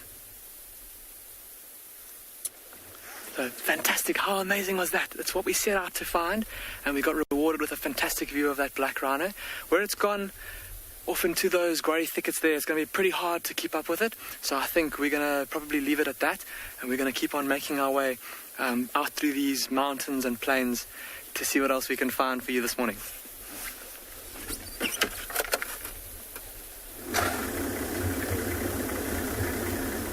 Well done, Damon, on your black rhino as well. How special is that? Well, we've got a comparison to show you of cubs born in June versus cubs born a few months later. We're still here live with our Guma Pride. Have a look at those two. There is the boy on the left and one of the other younger ones on the right. And by looking at its tail, it doesn't seem to be the smallest. So just a couple of months goes to show you how quickly they can change. They grow from strength to strength, and obviously there's probably a difference in male versus female at this age.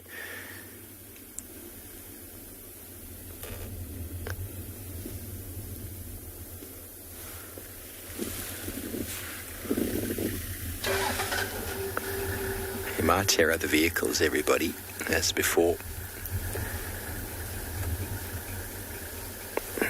And here is the stalwart Amber Eyes.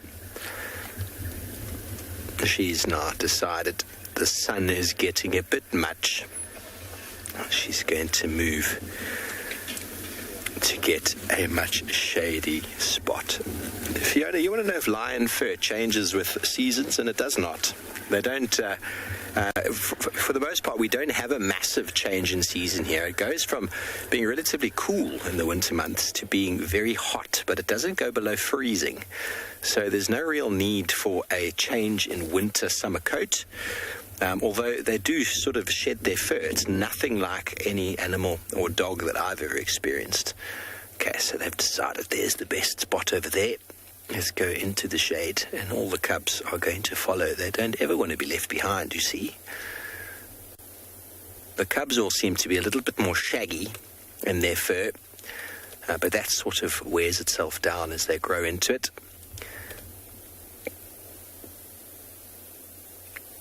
The lions, for the most part, are a pretty decent-sized mammal, so their body temperature is pretty well regulated with their size. If they do get cold, they'll just start moving and being active. If anything, it's the heat that is the biggest concern for them, or the element that they spend most of their time trying to avoid. And so you will find in the heat of the day, here's a little one, in the heat of the day, the lions will find the shadiest spots available, and this effort walking over to the shade is so much effort. You'll see the cubs as they get there are going to just plop down.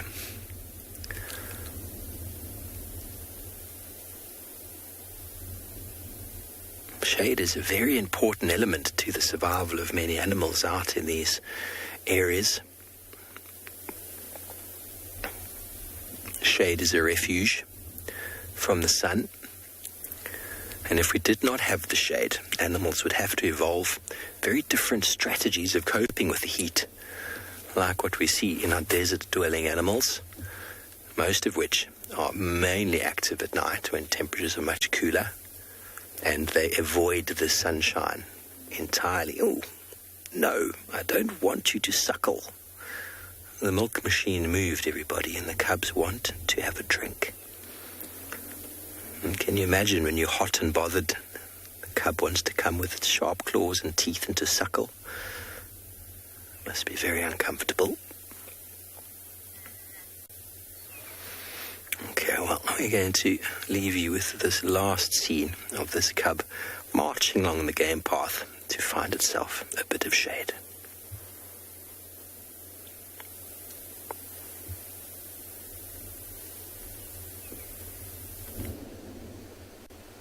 So the next lot of impala has made...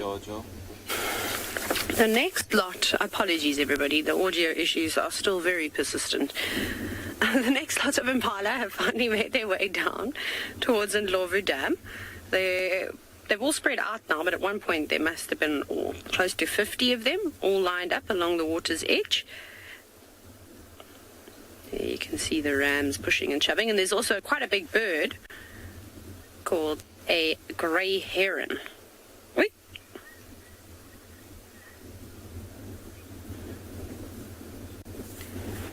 Now, Alison, great question from you about the impala, and some of you may have noticed as they were walking around that they've got sort of little fluffy black things right on the hind legs. I don't know if you can see that.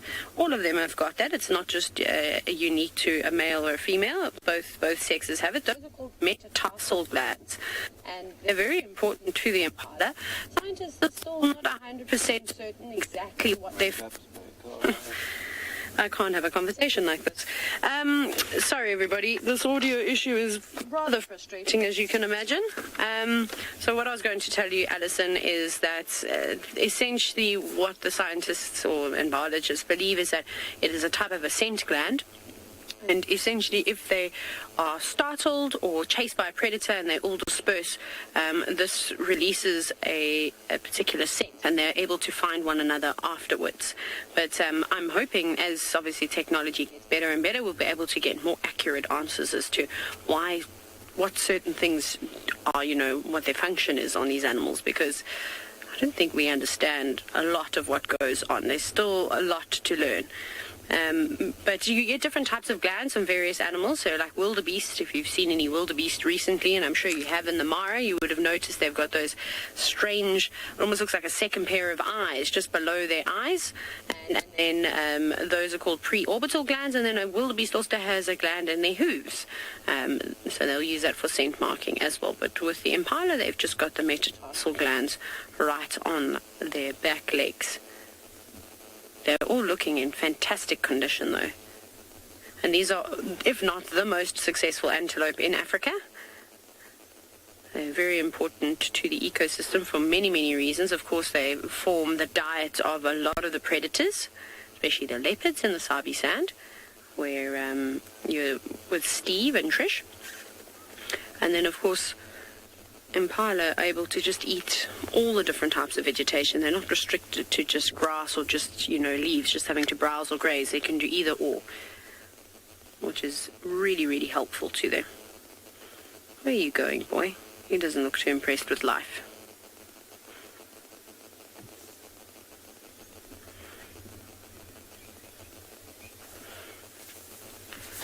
Riley, you can indeed tell the age of an impala by the length of their horns. It gets a bit tricky, however, when, that ram that we were just looking at, because he's a mature individual, so he's probably in excess of 4 or 5 years old.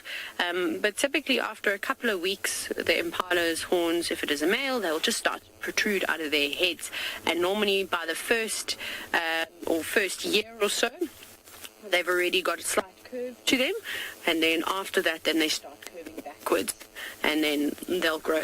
And like everything, genetics also has a big role to play, because some impalas get bigger horns than others, but typically you can kind of age from their first year to their second year, and then after that it can become a little bit tricky. You'll just need to compare them to the other rams, and also maybe look at something like their body size. So are they nice and filled out? Do they have lots of muscle? Because that takes a fair amount of time too. So when it comes to aging animals, we normally don't just use one thing. We use a couple of different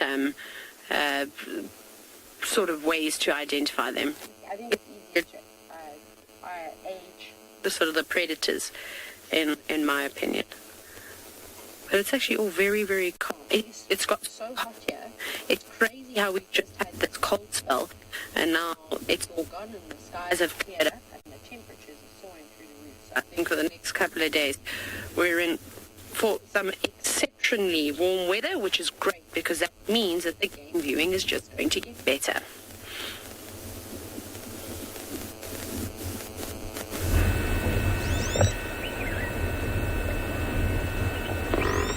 Yeah, the river is still flowing. Rather quiet here, but it's very peaceful and very pleasant. It's everybody's wish to be at a bank like this and observe, what's happening, what is unfolding. And over here, I'm very fortunate to be the only one, apart from being joined by you over there. This is a very beautiful spot. We just realized we have more residents of the river upstream, and they all have come out. Looks like it's a family gathering. Grandma might be coming, so they're getting ready to maybe meet her or welcome her. Looks like lots of young ones, so I assume there is, most of them are definitely mothers. Look, it's like it's a very healthy pod over there. Yeah, they all just came out.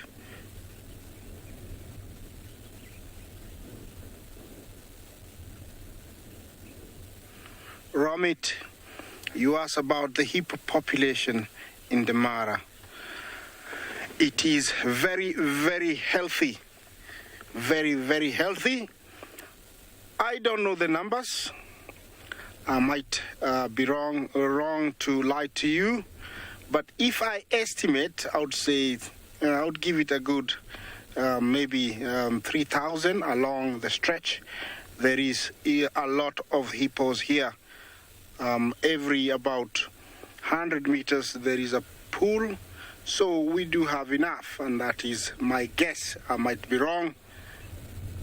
It's just a guess. I hope you got me, Romit.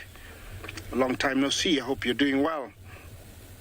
Yeah, that looks like a nice place to have a family, gathering. Looks like everybody's going to lie down. You can tell most of them are wet, so they just came out. Remember, this is a wild hippopotamus, and they do very well here in the Mara River because year around there is water deep enough for them to submerge themselves so they don't get sunburn, and grass is very much available all around. Also cover is very much available, and also although competition is stiff, there is enough stretches of the river always for a new male to consider having a new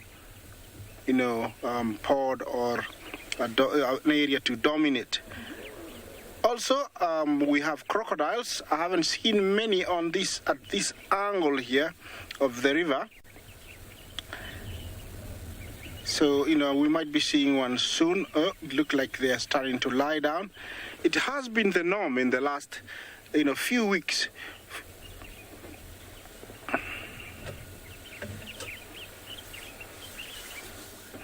Yeah, in the last few weeks, we have been seeing them come out of water and sunbathe.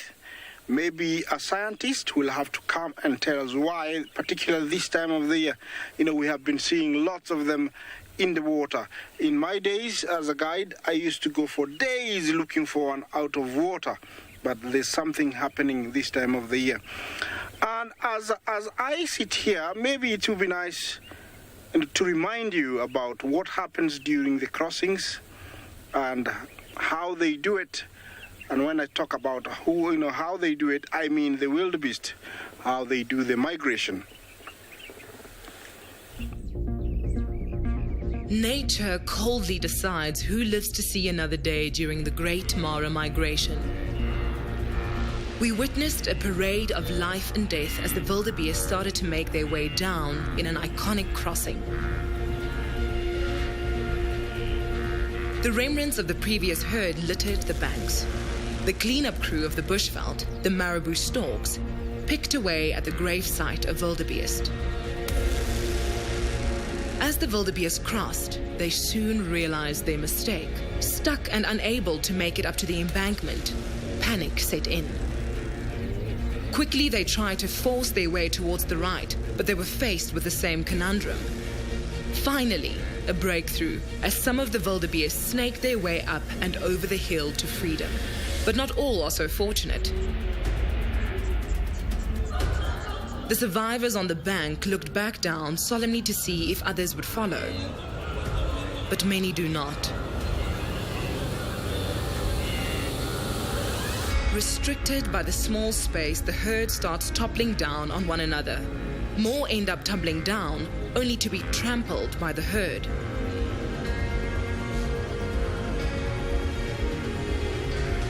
The trapped wildebeest soon realized that this crossing is a death trap.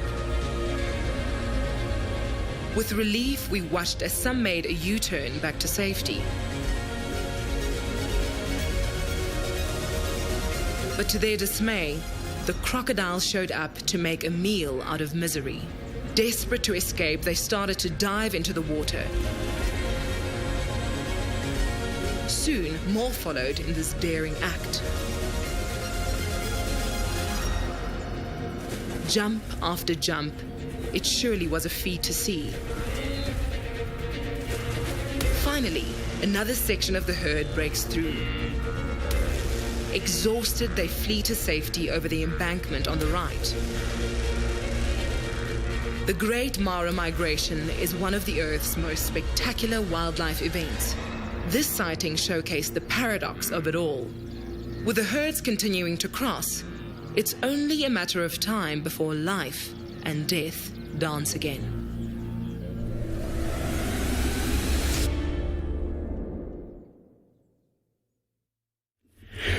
Well, not sure to say that was breathtaking or not, but this is exactly what happens here in the African wilderness.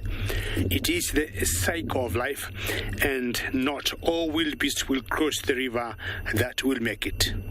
I do not know whether these ones have crossed the river already, or that's the direction they're heading to, but some make it, some do not make it.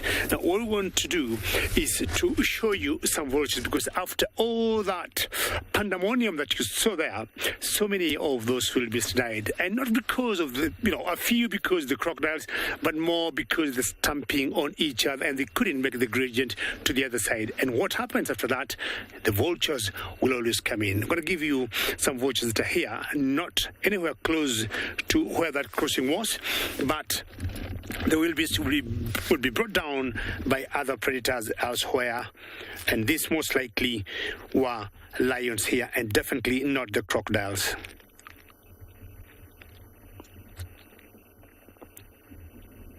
Now, even the ones on the river that you saw that unfortunately did not make it, they benefited, I would say, the scavengers like the vultures. So either hyenas would come in, vultures like this would come in, or even other scavengers like you see there, the marabou stocks. So everything happens for good reason out here, and nothing goes to waste.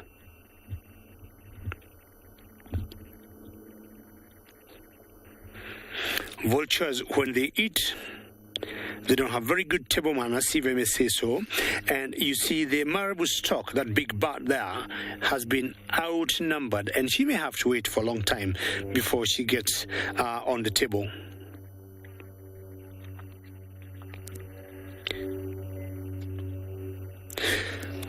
The whole idea here is to eat as quickly as possible and fill your tummies.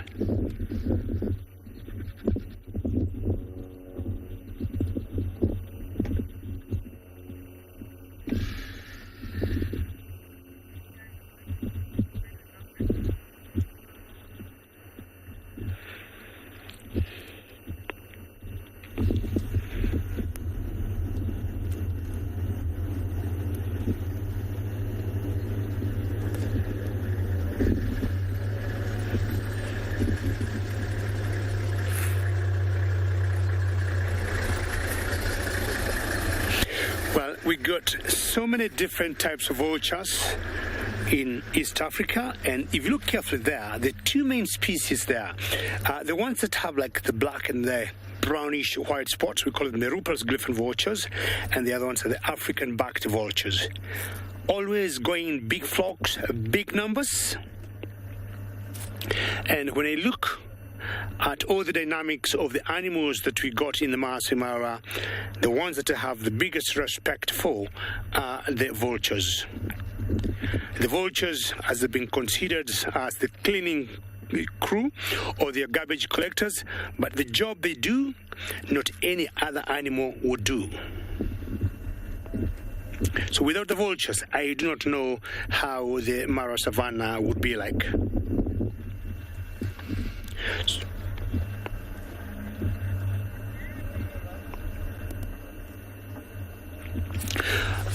Laramo, good to hear your name, yes. And look at the marabou. I think, to me, Laramo, she's a young one, and she is not very lucky. If she was a little biggish, what they normally do is just to spread their wings out and try and intimidate the vultures, and that way they'll always have a chance to get a chunk of meat, pull it away, and go and eat it on the side, and once they finish, maybe they come back for more. Now, the marabou stocks are very good when they go for the internal organs. I'm talking about the intestines, which vultures rarely eat. Vultures will prefer flesh, which they'll try and like snew from the bones of the wildebeest or whatever prey has been brought down. But the marabou storks are very good in getting the internal organs. So I do not know how old this kill is, but I would guess chances are it could have been a lioness or lionesses that brought the wildebeest down. Beautiful savanna of the Masai Mara, and you can see from a distance we still got enough food for the predators in the Mara. On the move, and that's a very iconic site of the wildebeest migration. A single file, let's go. There could be like hundreds of them, but the way they live is like one single animal, and that is their strength. They are going more of, I would say, southeast direction from where I am, and east towards the Mara River. In general, always on the move, because that's very, very important for them to complete the cycle, which is always every year, before they go back to the Serengeti National Park in Tanzania for a little pause for 2 weeks in the month of February, where they go to calve. So most of the calves they got now are like, I would say, 6 months old. And they'll say maybe 1 out of 6 of them do not see the end light of the day. Along the way, they face so many dangers on the trek.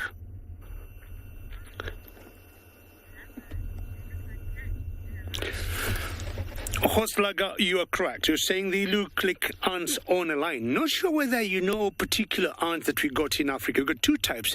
Sometimes we call the matabele ants, but here in Kenya, there's one particular type of ant that we call the safari ants, and that's how they walk, in one single line. I mean, that's a great comment, that they look like ants. And they keep going. Only that the ants, once in a while, they'll disappear in their nest, but the wildebeest will always remain on the ground. This is one sighting you'd want to stay and watch for a very long time. Going all the way to the horizon, you can only see one single tree at a distance and nothing else. I like calling this the joy of having an area without any visual pollution. Always such a privilege to be working or to be doing this almost every other day.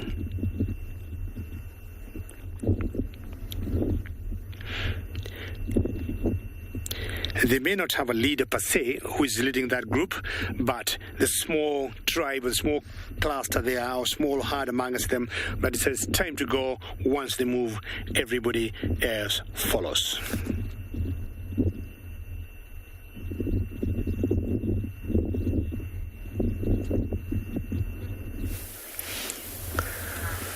Oh, you're back with us, Speaks. Here we go.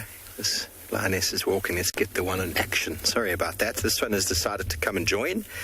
This is the lioness who has been away from the pride, and we can see on her back legs all the little scratches. And there's a couple injuries around her tail. This is the young lioness. I believe her name is the neck-eared lioness. Please correct me if I'm wrong. You'll see all those marks around her hips where she's been attacked. Each time she joins the pride, the evoker males have given her a very hard time. But the females are very happy to have her back. They're not too concerned. You can see that there's some love. And that was Purple Eye. She just rubbed her face on. And Purple Eye joined us here as well and walked straight through here and was walking quite nicely without any limp on that back foot. So once it's warmed up and stretched, I think it works quite well. Return trip, you want to know if this is the largest pride in the Sabi Sands? Well, the Talamati pride at the moment is sitting at the same number 8, 9, and 1 male. So at the moment, exactly the same. This is a pretty average, maybe a little bit bigger than normal, but it's a pretty sort of a little bit above average, but it's quite sort of common to find prides in the region of 7 up to 15 lions. That's sort of the way it works. The wind has suddenly got their attention. That is purple eye right there. Large prides get over the region of 20, and very large prides, mega prides, up to the region of 30. And those are really, really, really big prides, and they can only feed on very big animals. There's just not enough meat in the small animals to sustain them. But if they all come down, we're going to get them all in one shot, because there's a cub. He's going to come and plop it down right in the middle. Oh, hello, Mum. Yes, look at the bum, how the fur is all coming back around the bum there. That's a few days ago that all that fur on the bum was missing. And now it's, oh, I want some milk. And that is the youngest cub that's just joined. And that is her mum, Chella. Come on, Mum. She's trying to get access to the mammary gland, and Chella's going, no.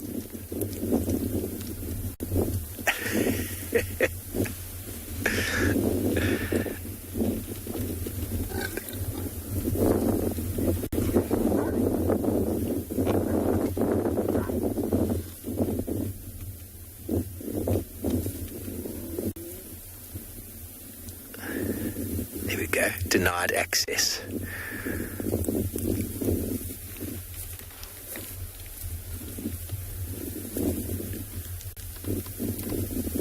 Try the next, Mum.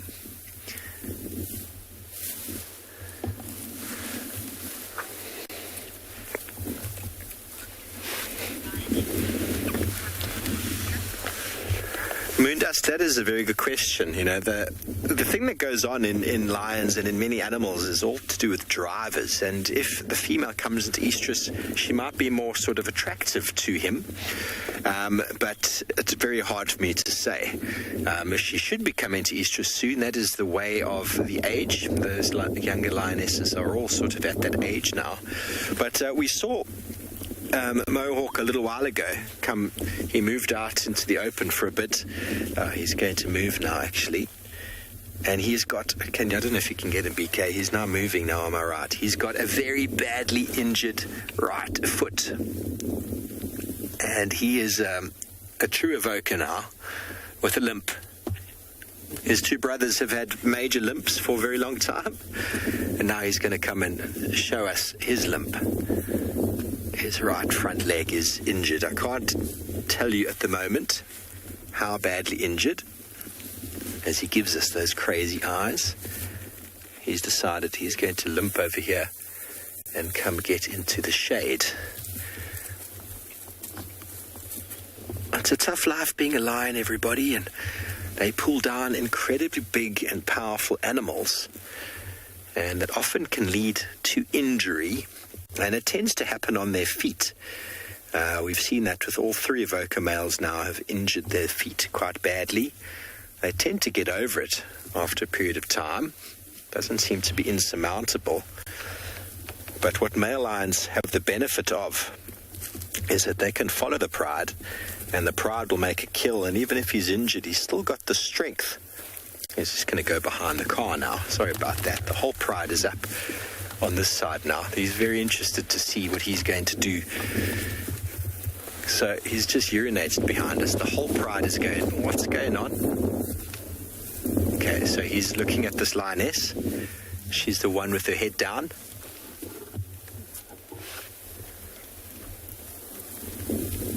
Oh no, that was Purple Eye.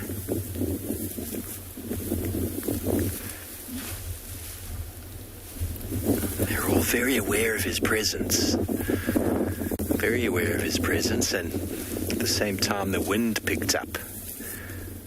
And so they probably heard him moving and they just couldn't help themselves but have a look.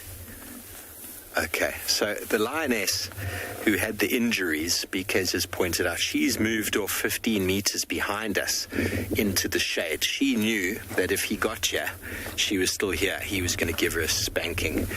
Unfortunately, She's moved off into the thickets and she's watching him quite closely. She's directly behind us, I'm afraid, so we can't show you. Kirsty, that's exactly the story, is that he will follow this pride. It's amazing when they get blood in their nose, how they can quickly learn how to run. He's limping because it's painful to walk, but as soon as there's blood or there's an animal to hunt, they can suddenly put a lot of pressure on it and they can move. And what he will do is he'll follow this pride, and when they make kills, he'll just beat them off the kills and take it from them for himself. That is what male lions do best.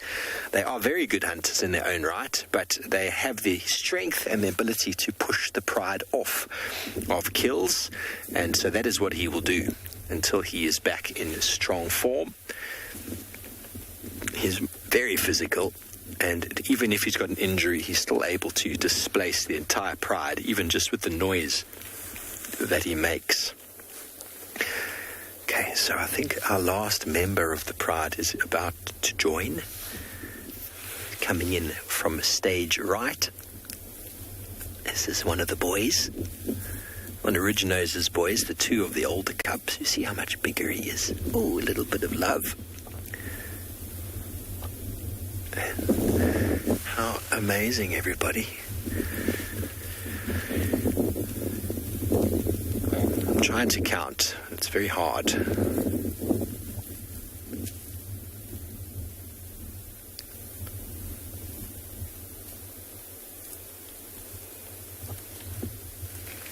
$17.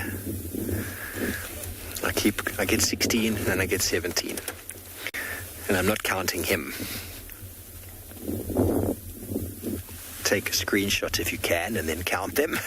That's the easiest way.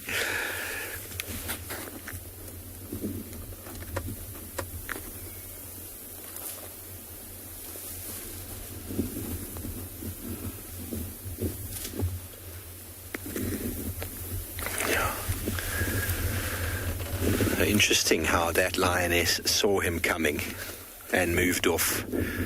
Body language. They weren't happy that he was making a little bit of noise. Purple Eye gave him a growl.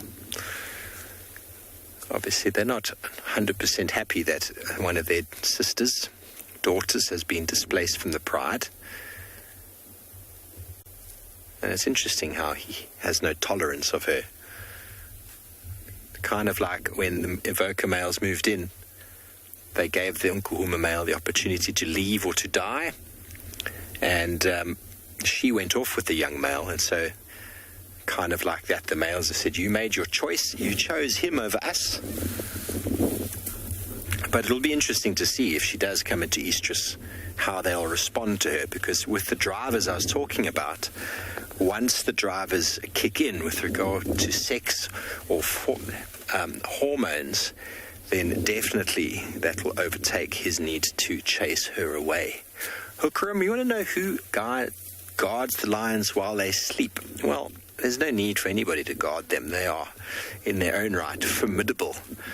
No one coming through here is going to cause lions any trouble. The only thing that causes lions to move would be an elephant.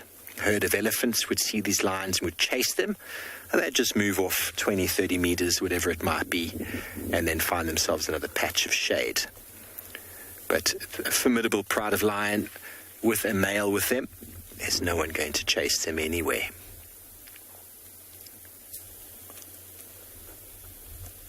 A rhino might come through and they might actually be interested in a rhino, although that would be a very bad idea. Lions often will chase things that decide to run from them. But as you saw with them popping their heads up before, they can go from these moments of absolute slumber to being very, very active.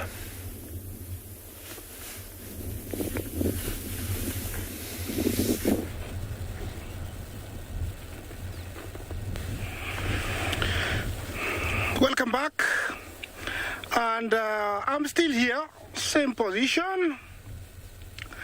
I hope you are having a wonderful morning. I don't know what time it is, but it is still morning for us here in the beautiful Masai Mara It's 22 past 11, and I'm still staked out here at one of the crossings, hoping that I might get a surprise. It's long, which is long awaited.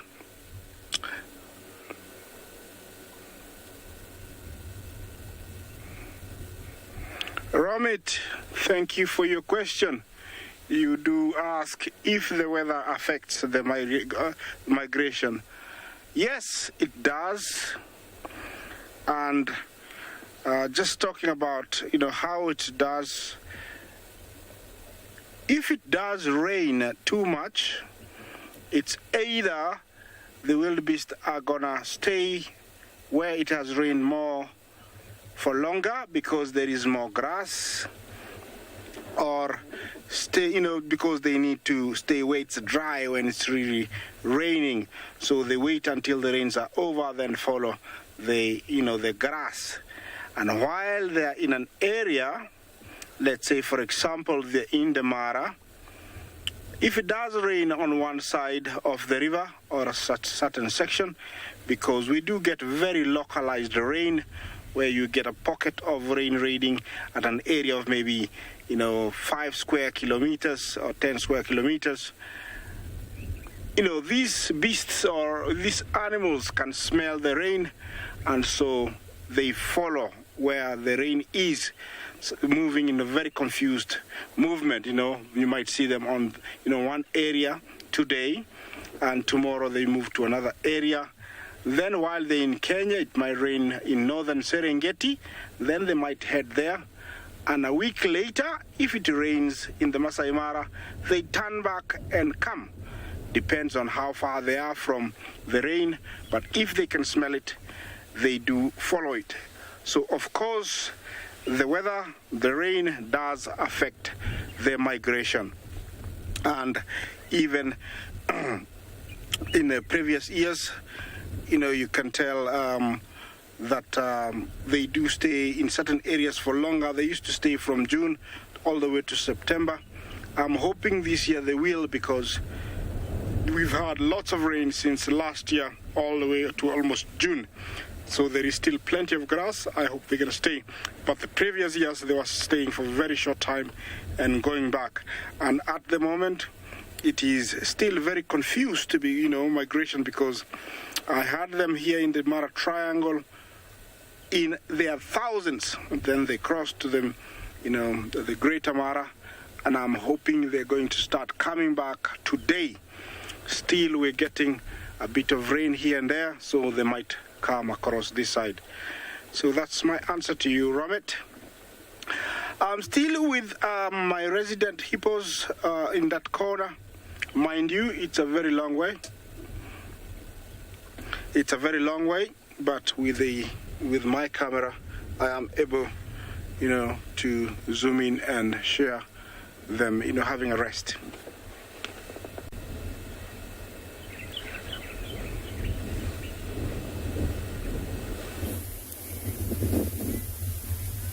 Welcome back live to Djuma, everybody, where our lion pride has become a real, true puddle of lions. They're all here. There's quite something to try and get all of the lions in one shot.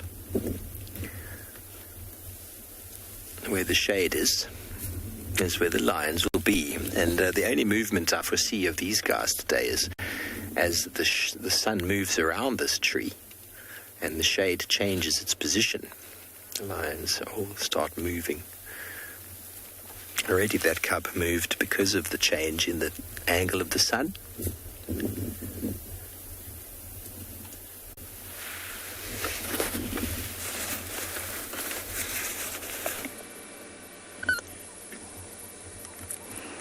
It is a starling, a lovely starling to close up our drive. You can see it's hot, it's dry, and it's windy. The worst conditions are for fires, but it also means that we're getting over that hump and into spring. The starling looks a little lonely. Quarantine is usually teeming around this time with starlings, hornbills, mongoose, squirrels, drongos.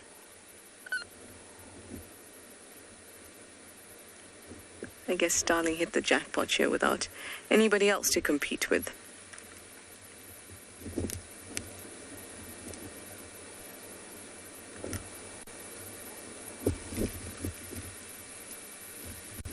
I've been seeing some wonderful birds today. All, of course, or most of them, moving very quickly and out of our sight. But hopefully that means that this afternoon we'll have some excellent birding. I certainly hope so.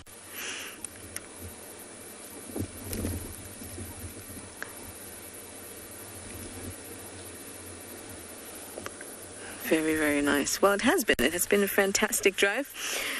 Lots of small things, lots of big things. Of course, in Kahumas. How exciting is that? They were waiting for Steve to return, I think. They always wait for Steve to return. And there we go. We found him twice since he's been here. So good for him and good on him, actually. I hope I'll get to see them as well. Apparently another male walked onto the property not too long ago. So maybe two avokas will join him there. And that would be great.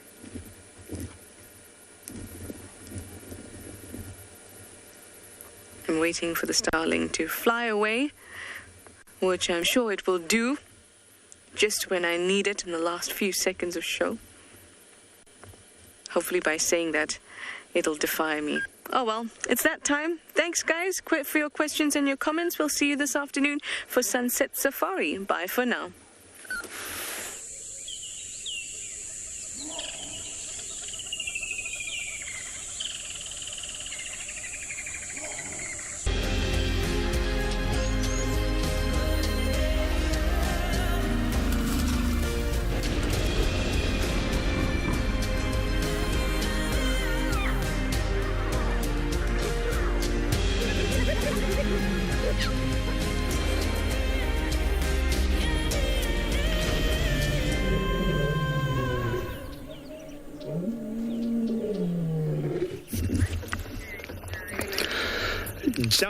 Jumbo, and hello, a very good afternoon from the Masai Mara of Kenya.